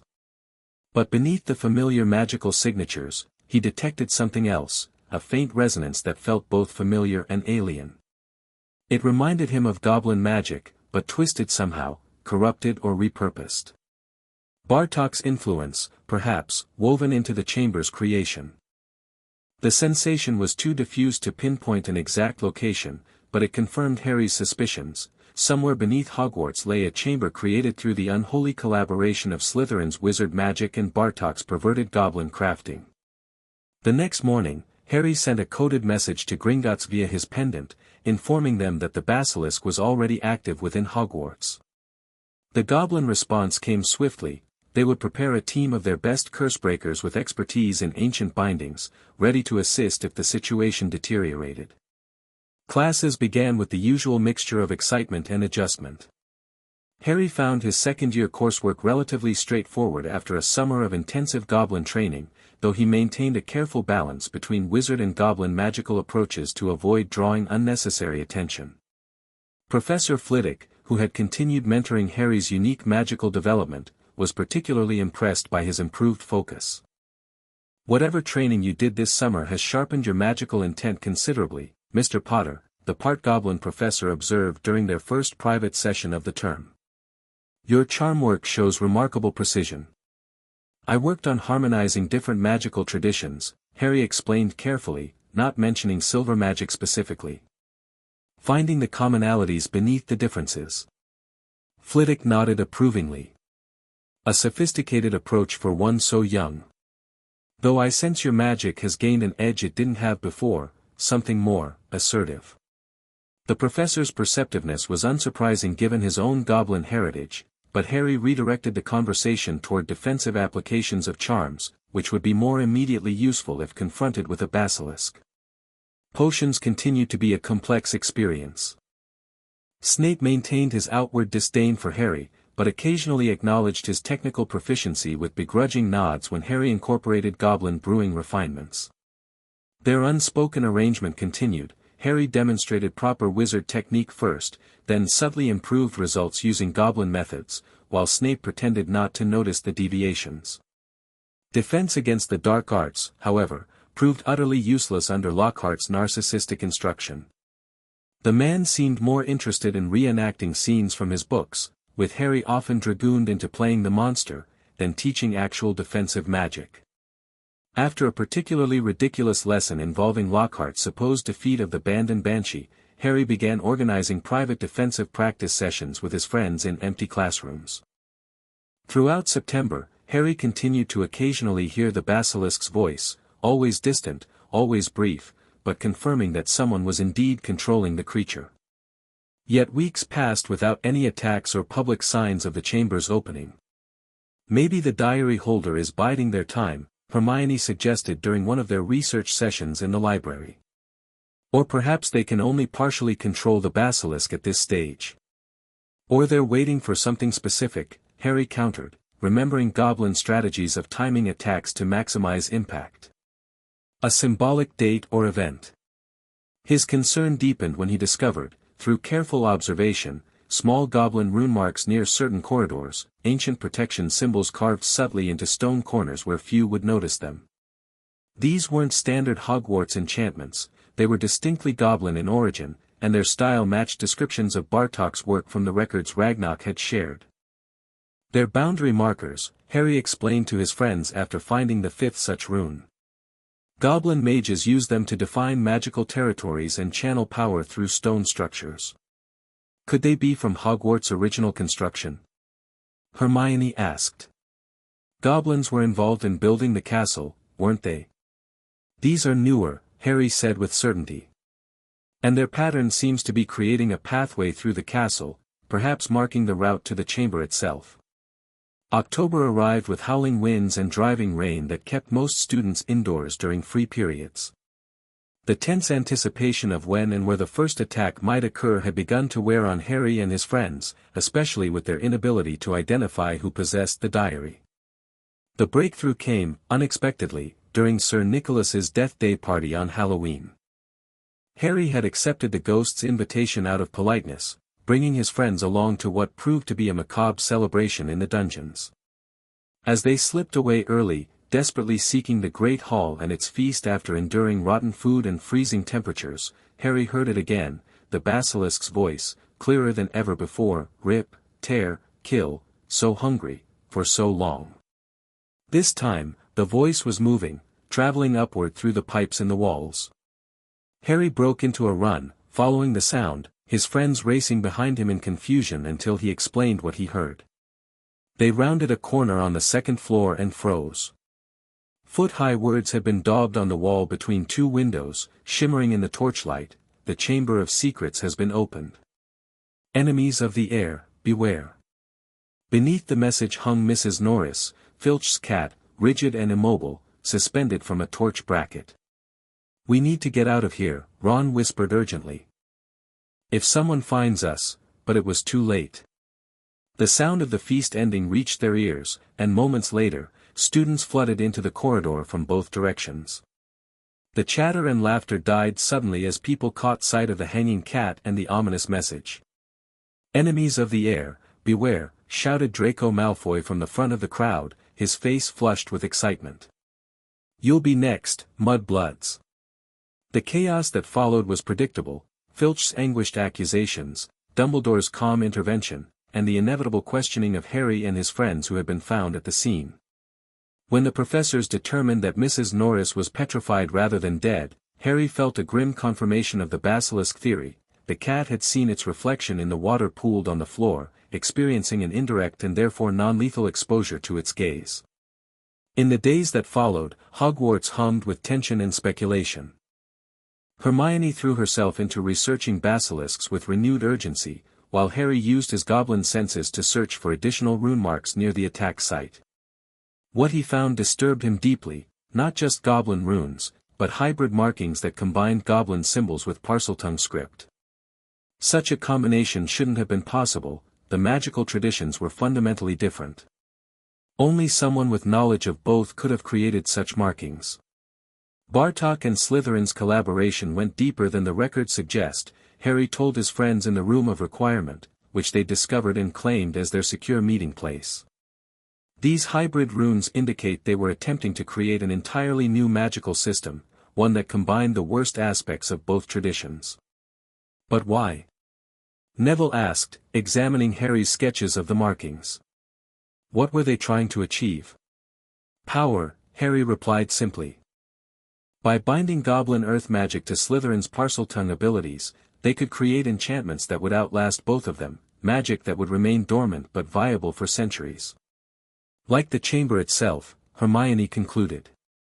And whatever controls the basilisk. The situation escalated in mid-November when Colin Creevey, a first-year Gryffindor who had been enthusiastically photographing everything at Hogwarts, Harry in particular, was found petrified. According to the hospital wing gossip relayed by nearly headless Nick, Colin had been attempting to sneak up to visit Harry, who had suffered a Quidditch injury after being hit by a rogue bludger during the Gryffindor-Slytherin match. Despite Lockhart's disastrous attempt to heal him by removing all the bones in his arm, Harry used his time in the hospital wing productively. While regrowing his bones with Skeelgrow, he extended his goblin senses through the castle's foundations, mapping the strongest concentrations of the hybrid magic. His efforts revealed a pattern: the hybrid runes formed a spiraling pathway leading downward, with the greatest concentration in the vicinity of the second-floor girls' bathroom, the one haunted by Moaning Myrtle. When he shared this discovery with his friends, Hermione made the crucial connection. Myrtle was a student 50 years ago. She died in that bathroom. What if the chamber entrance is there? And what if she was killed during the last time the chamber was opened?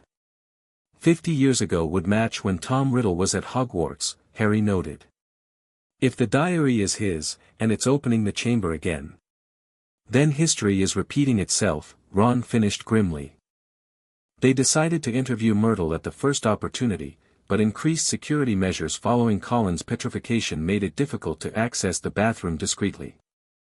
Meanwhile, Professor Lockhart organized a dueling club, ostensibly to help students defend themselves, though Harry suspected it was merely another opportunity for the man to showcase his supposed prowess. The dueling club proved disastrous in an unexpected way. When Harry was paired against Draco Malfoy, the Slytherin cast a snake-summoning spell that released a large black serpent onto the dueling platform. Before Lockhart could intervene with his usual incompetence, Harry instinctively addressed the snake in Parseltongue, ordering it to leave Justin Finch-Fletchley alone. The horrified reaction from the assembled students made Harry realize his mistake too late. Speaking Parseltongue, Slytherin's gift, in public immediately cast suspicion on him as potentially being the heir. The fact that he had been found at the scene of the first attack only strengthened these suspicions. "But this is absurd," Hermione protested as they retreated to Gryffindor Tower amid whispers and fearful glances. "You're half-blooded yourself, and your best friend is Muggleborn. Why would you be attacking Muggleborns?" "Fear isn't rational," Harry replied, drawing on lessons in Goblin politics. "They need someone to blame, and I've just handed them the perfect scapegoat by revealing I'm a Parselmouth." The situation worsened the following day when Justin Finch-Fletchley and nearly headless Nick were found petrified near the library.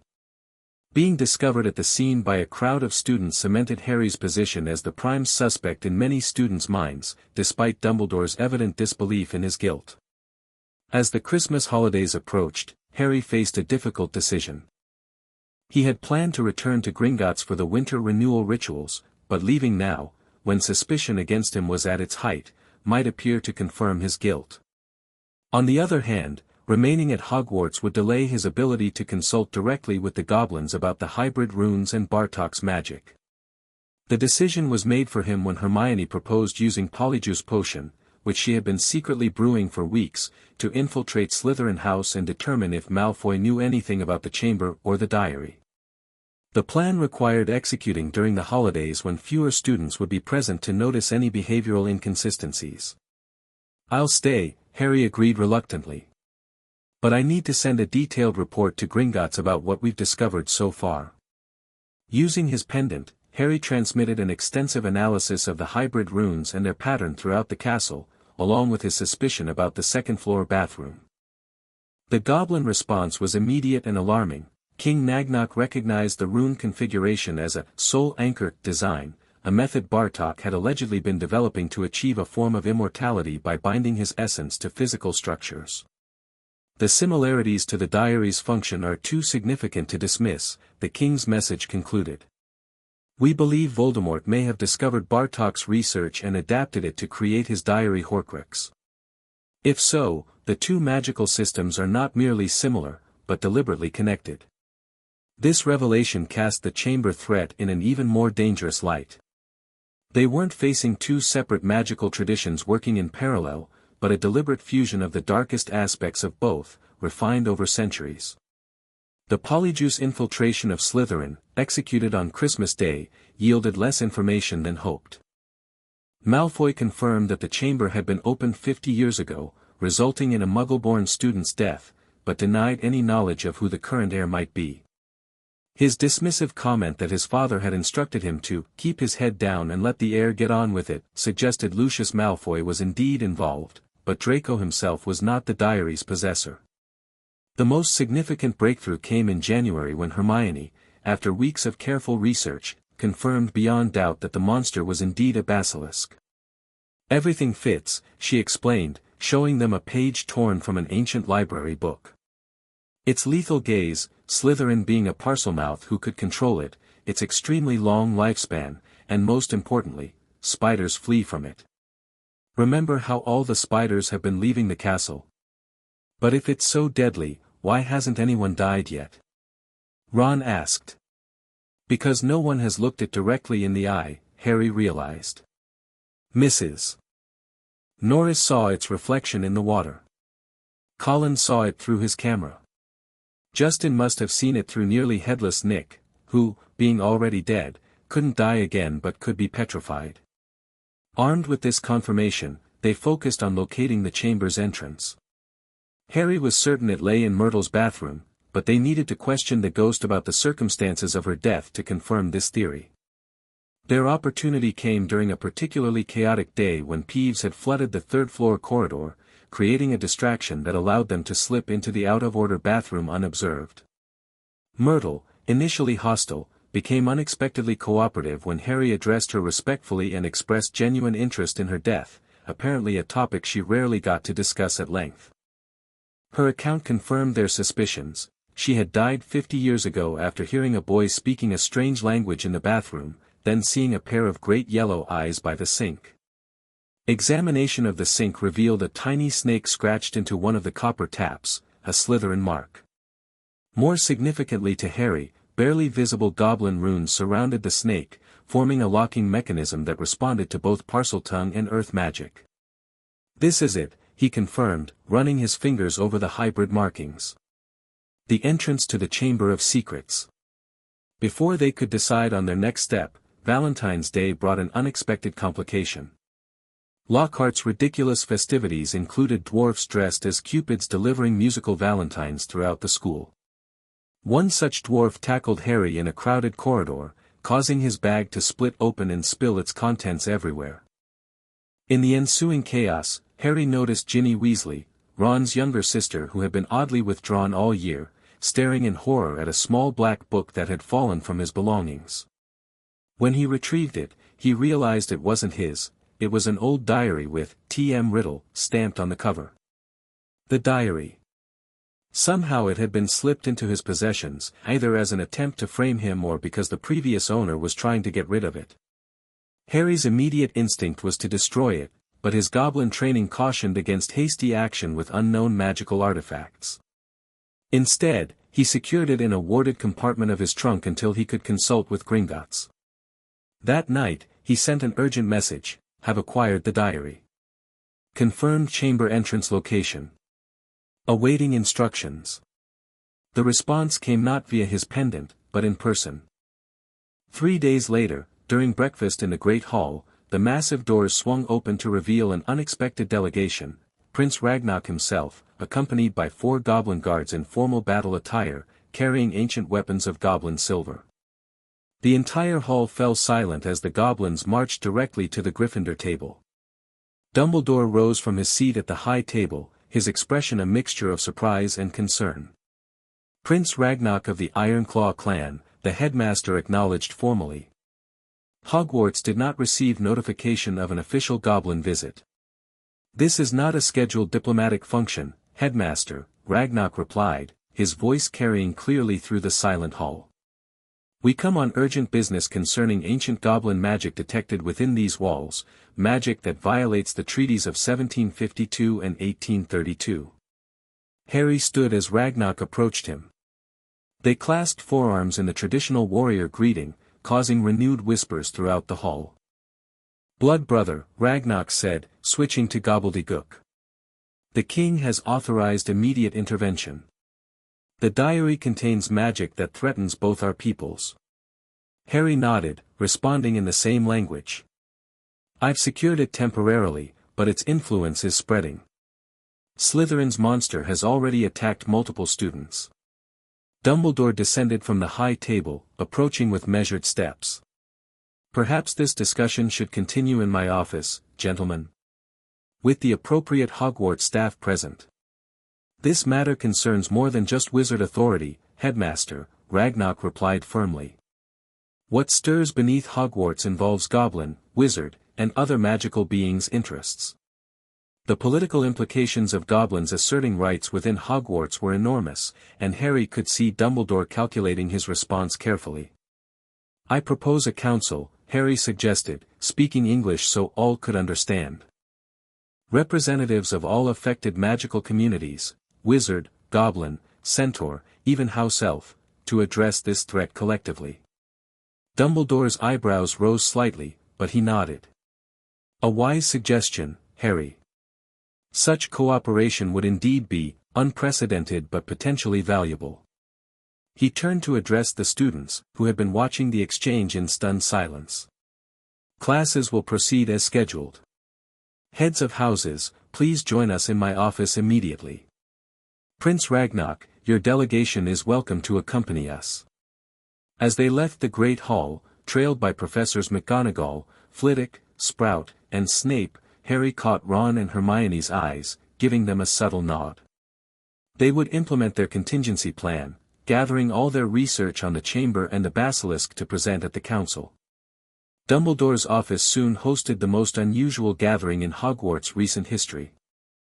The heads of houses were joined by Hagrid, representing magical creature interests, Firenze, who had agreed to speak for the Centaurs after Hagrid's urgent request, and most surprisingly, several house elves including Hogwarts head elf and, Harry noted with interest, Dobby, who must have found a way to accompany Lucius Malfoy to the school on official business.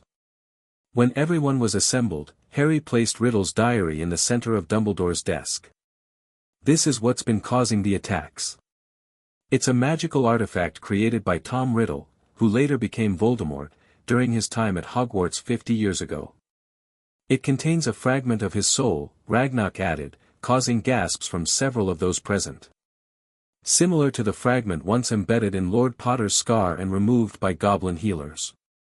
Snape's eyes narrowed at this revelation, while Dumbledore's expression remained carefully neutral. "The diary is connected to the Chamber of Secrets," Harry continued. "Which we've confirmed is accessed through the second-floor girls' bathroom, Moaning Myrtle's bathroom. She was the student killed during the chamber's last opening. The monster within is a basilisk," Hermione contributed, having arrived with their research materials. "It's been moving through the pipes, which explains how it travels unseen through the castle." "But there's more," Harry said gravely. "The chamber's creation involved not just Salazar Slytherin but a goblin trader named Bartok, who adapted goblin magic to help create it. Their collaboration produced a hybrid magical system that has allowed the chamber and its monster to remain viable for centuries." Ragnarok stepped forward, addressing the assembled group. "Goblin seers have detected awakening magic that matches Bartok's signature. We believe Voldemort discovered Bartok's research during his time at Hogwarts and used it to enhance his own dark magic, specifically, to create this soul vessel." He indicated the diary. "If the vessel fully activates, it may not only control the basilisk but potentially resurrect Bartok's bound consciousness as well. Two dark entities working in concert," Dumbledore mused, stroking his beard. "One wizard, one goblin, both bound through corrupted magic to physical anchors." "Precisely," Ragnarok confirmed. "Which is why this threat requires a unified response from multiple magical traditions. No single approach will be sufficient." The council debated strategies for over an hour. Firenze revealed that the Centaurs had observed Mars growing unusually bright, a sign of imminent conflict, and that their own legend spoke of the stone serpent that sleeps beneath the learning place. The house elves, speaking hesitantly at first but with growing confidence when treated respectfully, confirmed that they had sensed disturbing magic in the castle's foundations and had been avoiding certain pipe systems. Finally, a plan was formulated.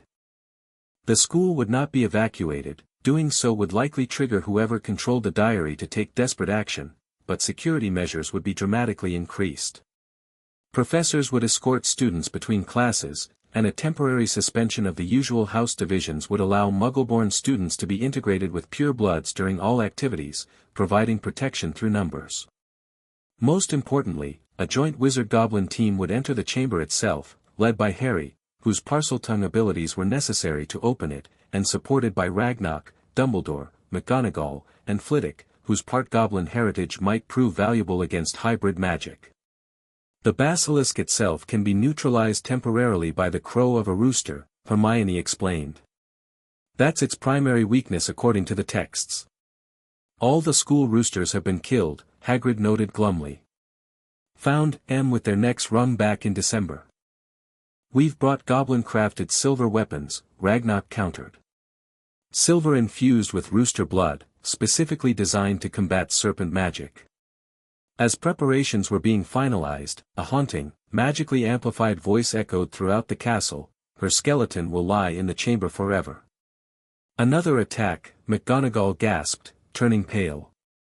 A frantic count of students revealed the missing victim. Ginny Weasley had vanished from her Transfiguration class without any of her classmates noticing her departure.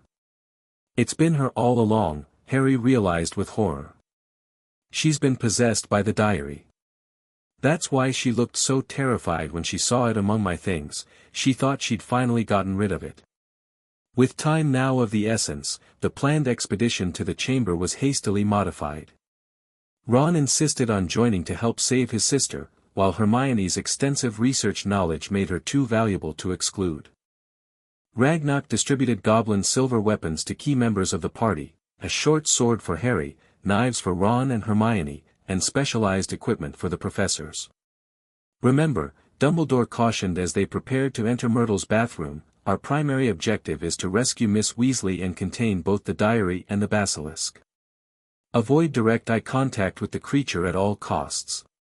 Harry approached the sink with the snake marking, closing his eyes to focus. When he opened them, he looked at the tiny snake and spoke in Parseltongue, "Open." The sink began to move, revealing a large pipe wide enough for a man to slide into.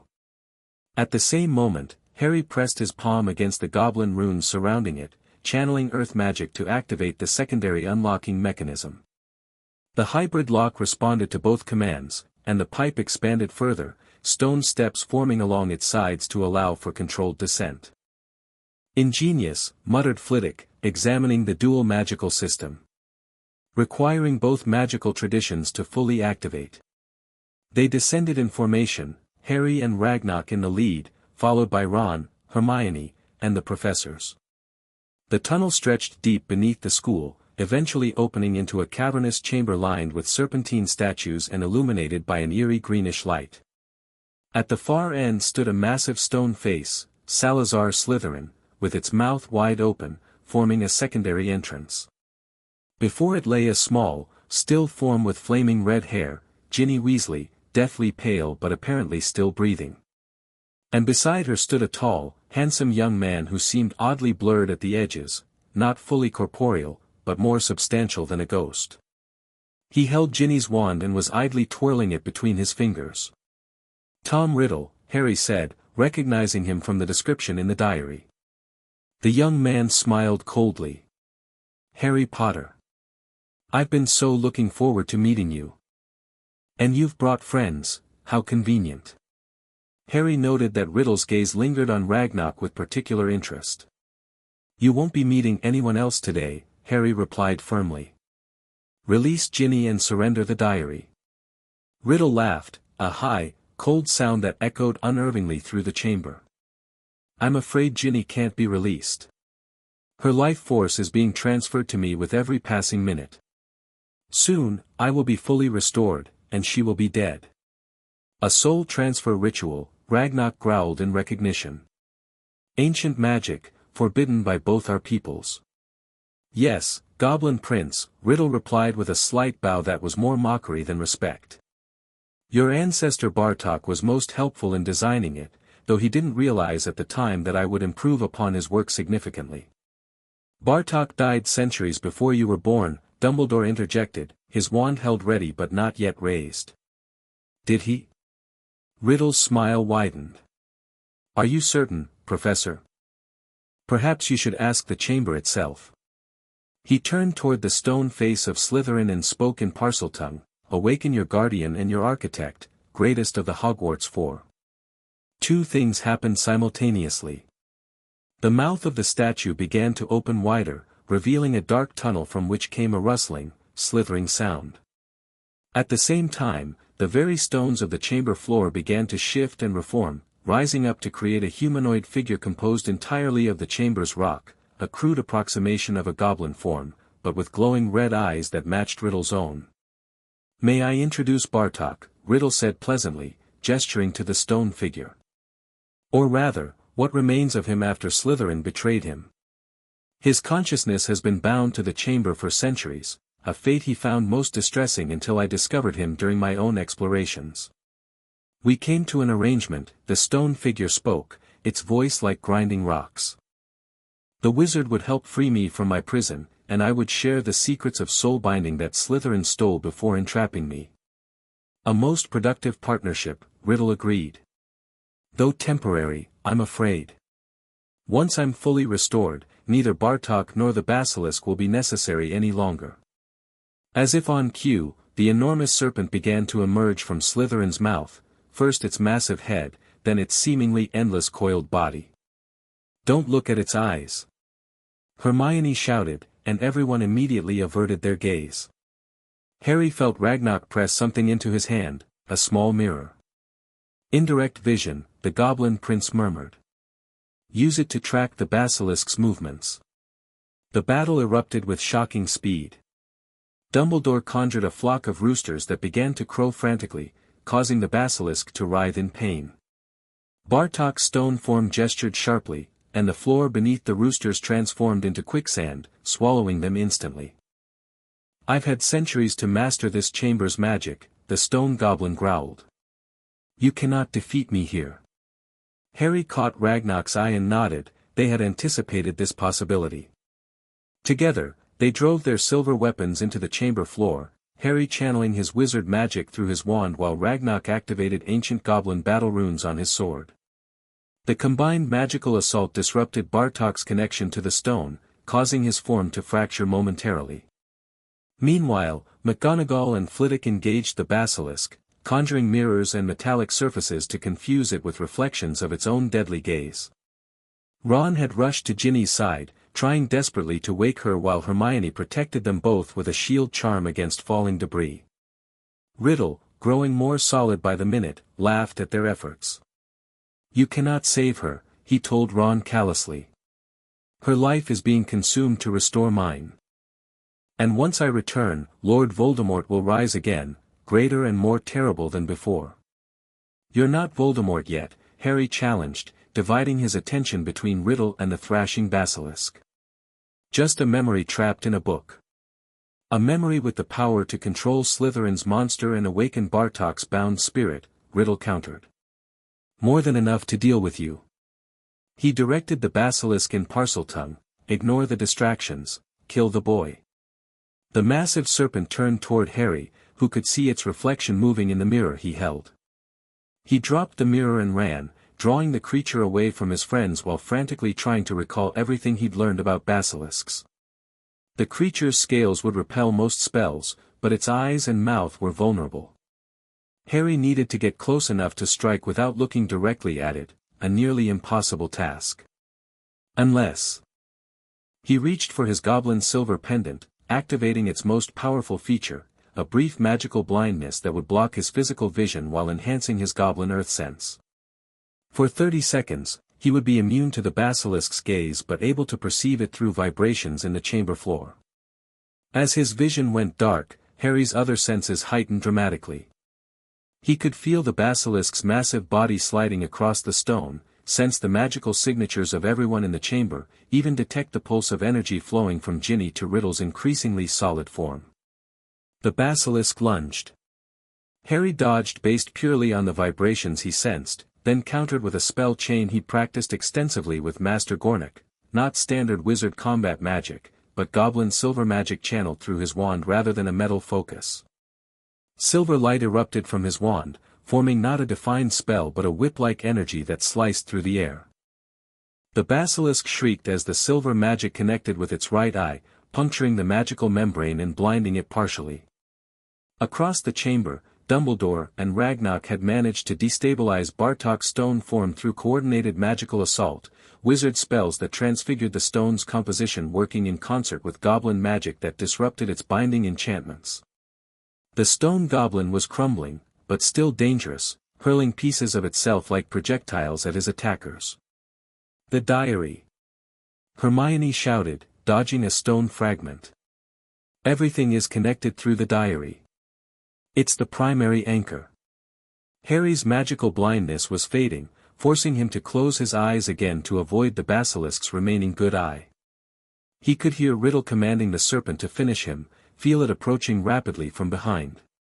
In that moment, something unexpected happened. A musical cry echoed through the chamber, and Harry felt a weight drop onto his head, then bounce to the floor beside him.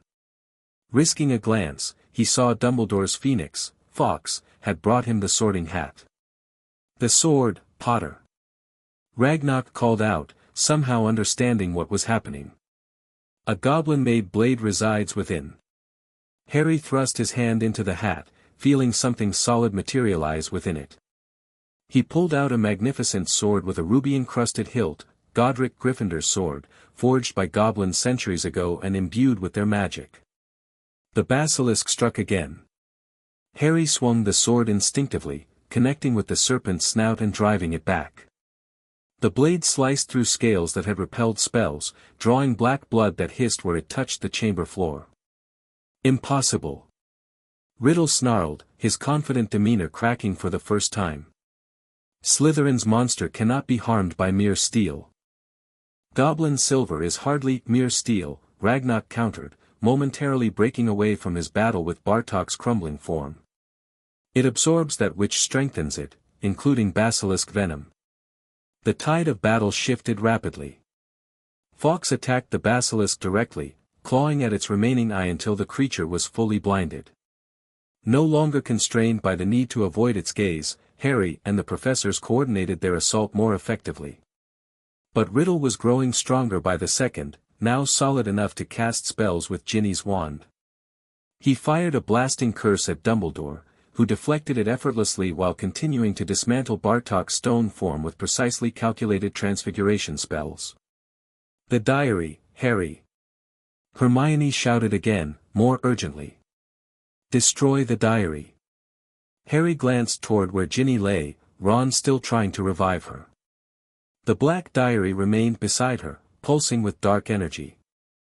He needed to reach it, but the basilisk still blocked his path, thrashing blindly but no less dangerous. "I need a distraction," he called to Ragnarok. The Goblin Prince nodded, understanding immediately.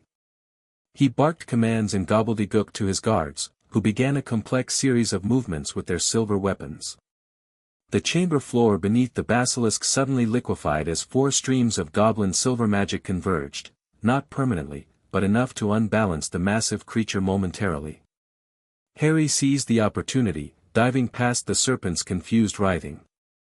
As he slid toward Ginny and the diary, he saw Riddle raise his wand, Ginny's wand, directly at him. Avada! Dumbledore's counterspell hit Riddle before he could complete the killing curse, disrupting his concentration. In the same instant, Harry reached the diary. Without hesitation, he plunged Gryffindor's sword straight through it. Ink erupted from the diary like blood, flowing across the chamber floor in a dark tide.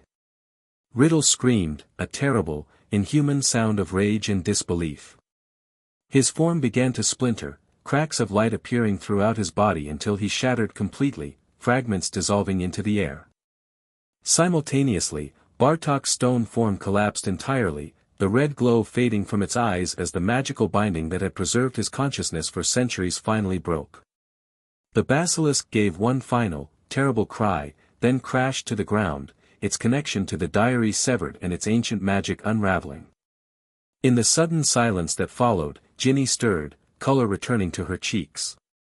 She sat up groggily, then burst into terrified tears as she registered her surroundings. "It was me," she sobbed as Ron pulled her into a protective embrace. "But I didn't mean to.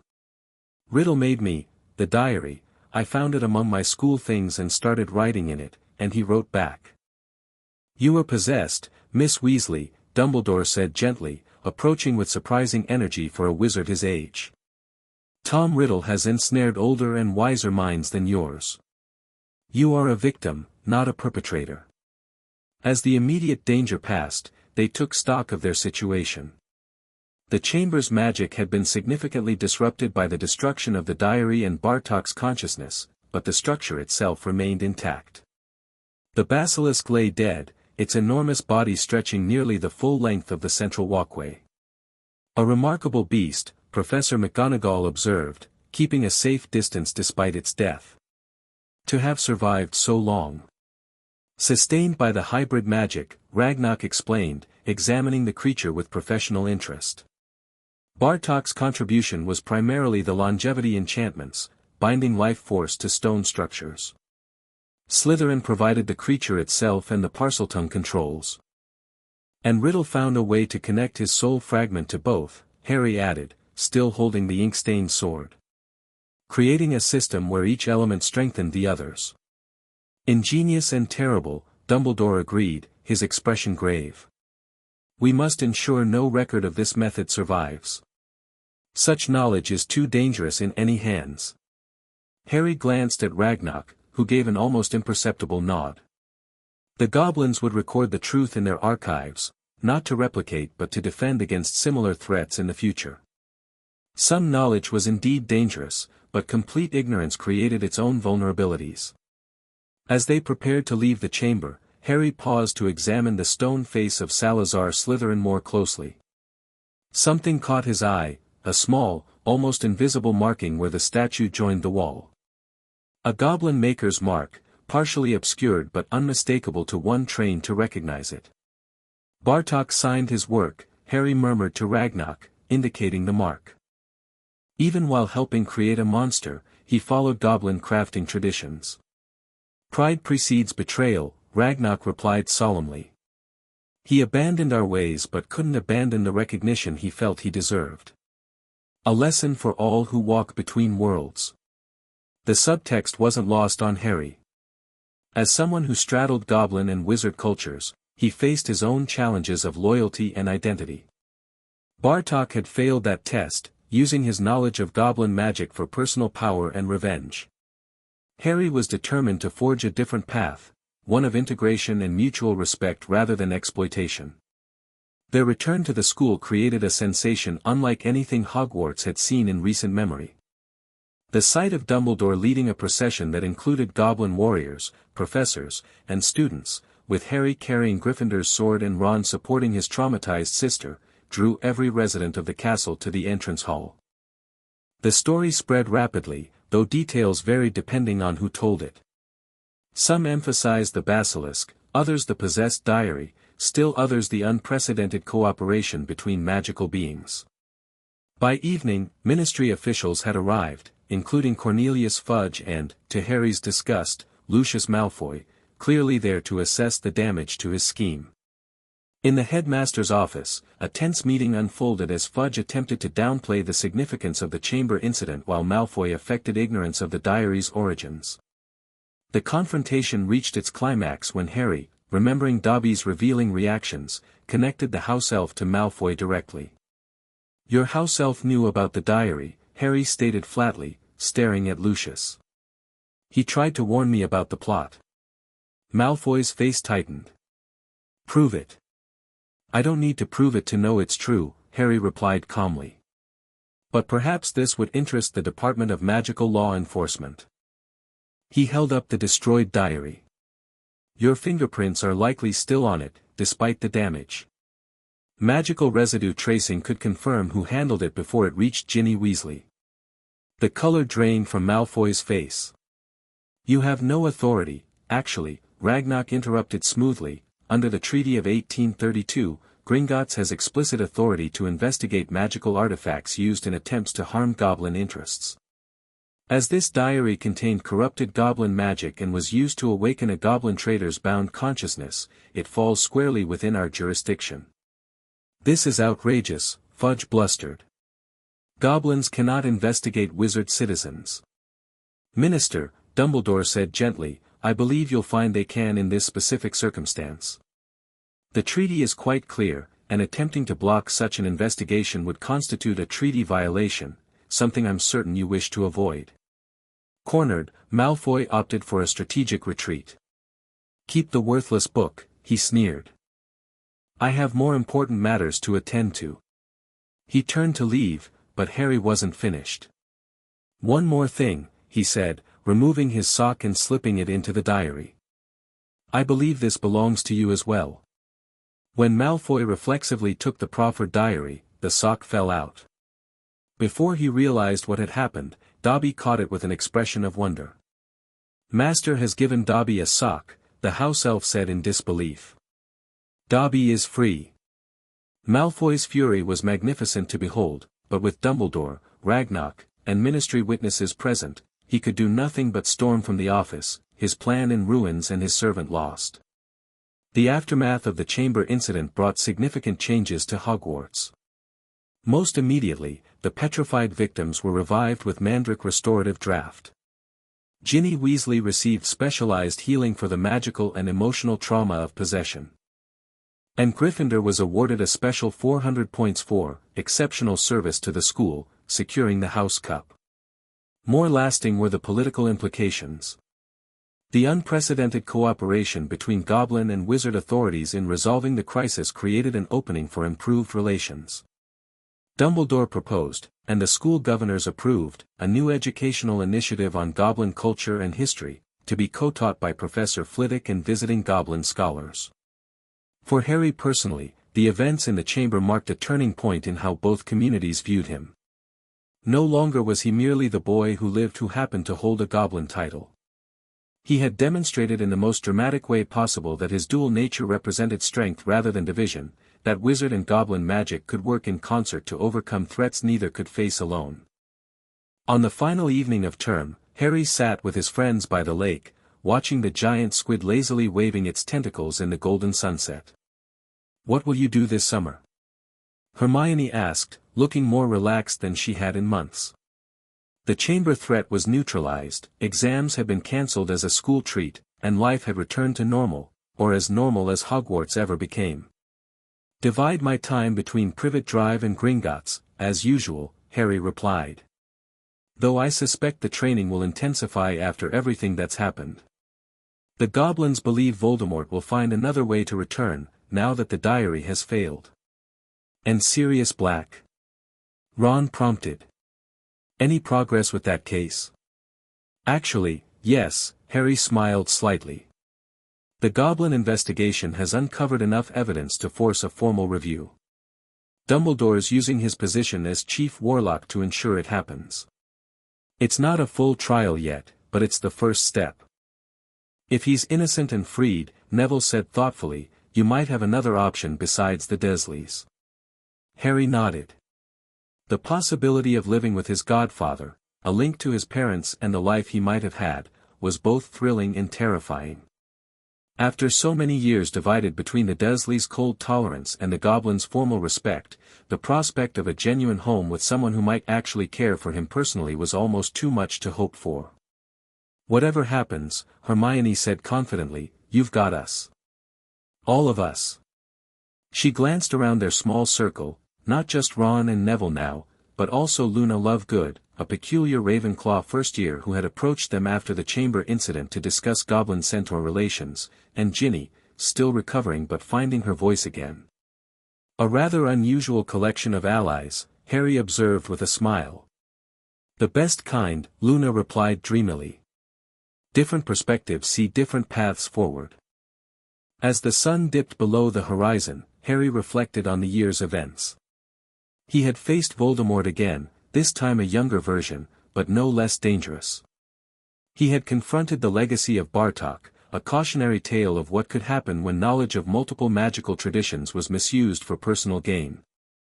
And he had seen firsthand how cooperation between magical peoples could overcome threats that might defeat either alone. The sword of Gryffindor now hung in Dumbledore's office, returned to its rightful place. But its significance had changed, no longer simply a wizard artifact, but a symbol of what could be achieved when goblin craftsmanship and wizard bravery united in common purpose. Similarly, Harry himself had changed. The balance between his wizard heritage and goblin training had shifted toward integration rather than compartmentalization. He was neither wizard nor goblin, but something unique, a bridge between worlds that desperately needed connection. As stars began appearing in the deepening blue sky, Harry felt a curious sense of peace. The road ahead would not be easy, Voldemort remained a threat, wizard-goblin relations were still fraught with centuries of mistrust, and his own place in both worlds remained complicated. But he no longer questioned whether he belonged in either. He belonged precisely where he was, at the intersection, forging a path that others might someday follow. "Come on," he said, standing and offering a hand to help Hermione up. "Let's head back to the castle. Tomorrow's journey will come soon enough." As they walked together toward Hogwarts' welcoming lights, Harry felt the weight of the goblin's silver pendant against his chest, not a burden, but a reminder of the dual heritage that had become his greatest strength. Whatever challenges awaited in the years ahead, he would face them not as the boy who lived or as Goblin Lord Potter, but simply as himself, Harry, who had saved a goblin prince at age 5 and found his true path in the process. The end. Thank you for watching this video. Please be sure to subscribe to our channel and like this video.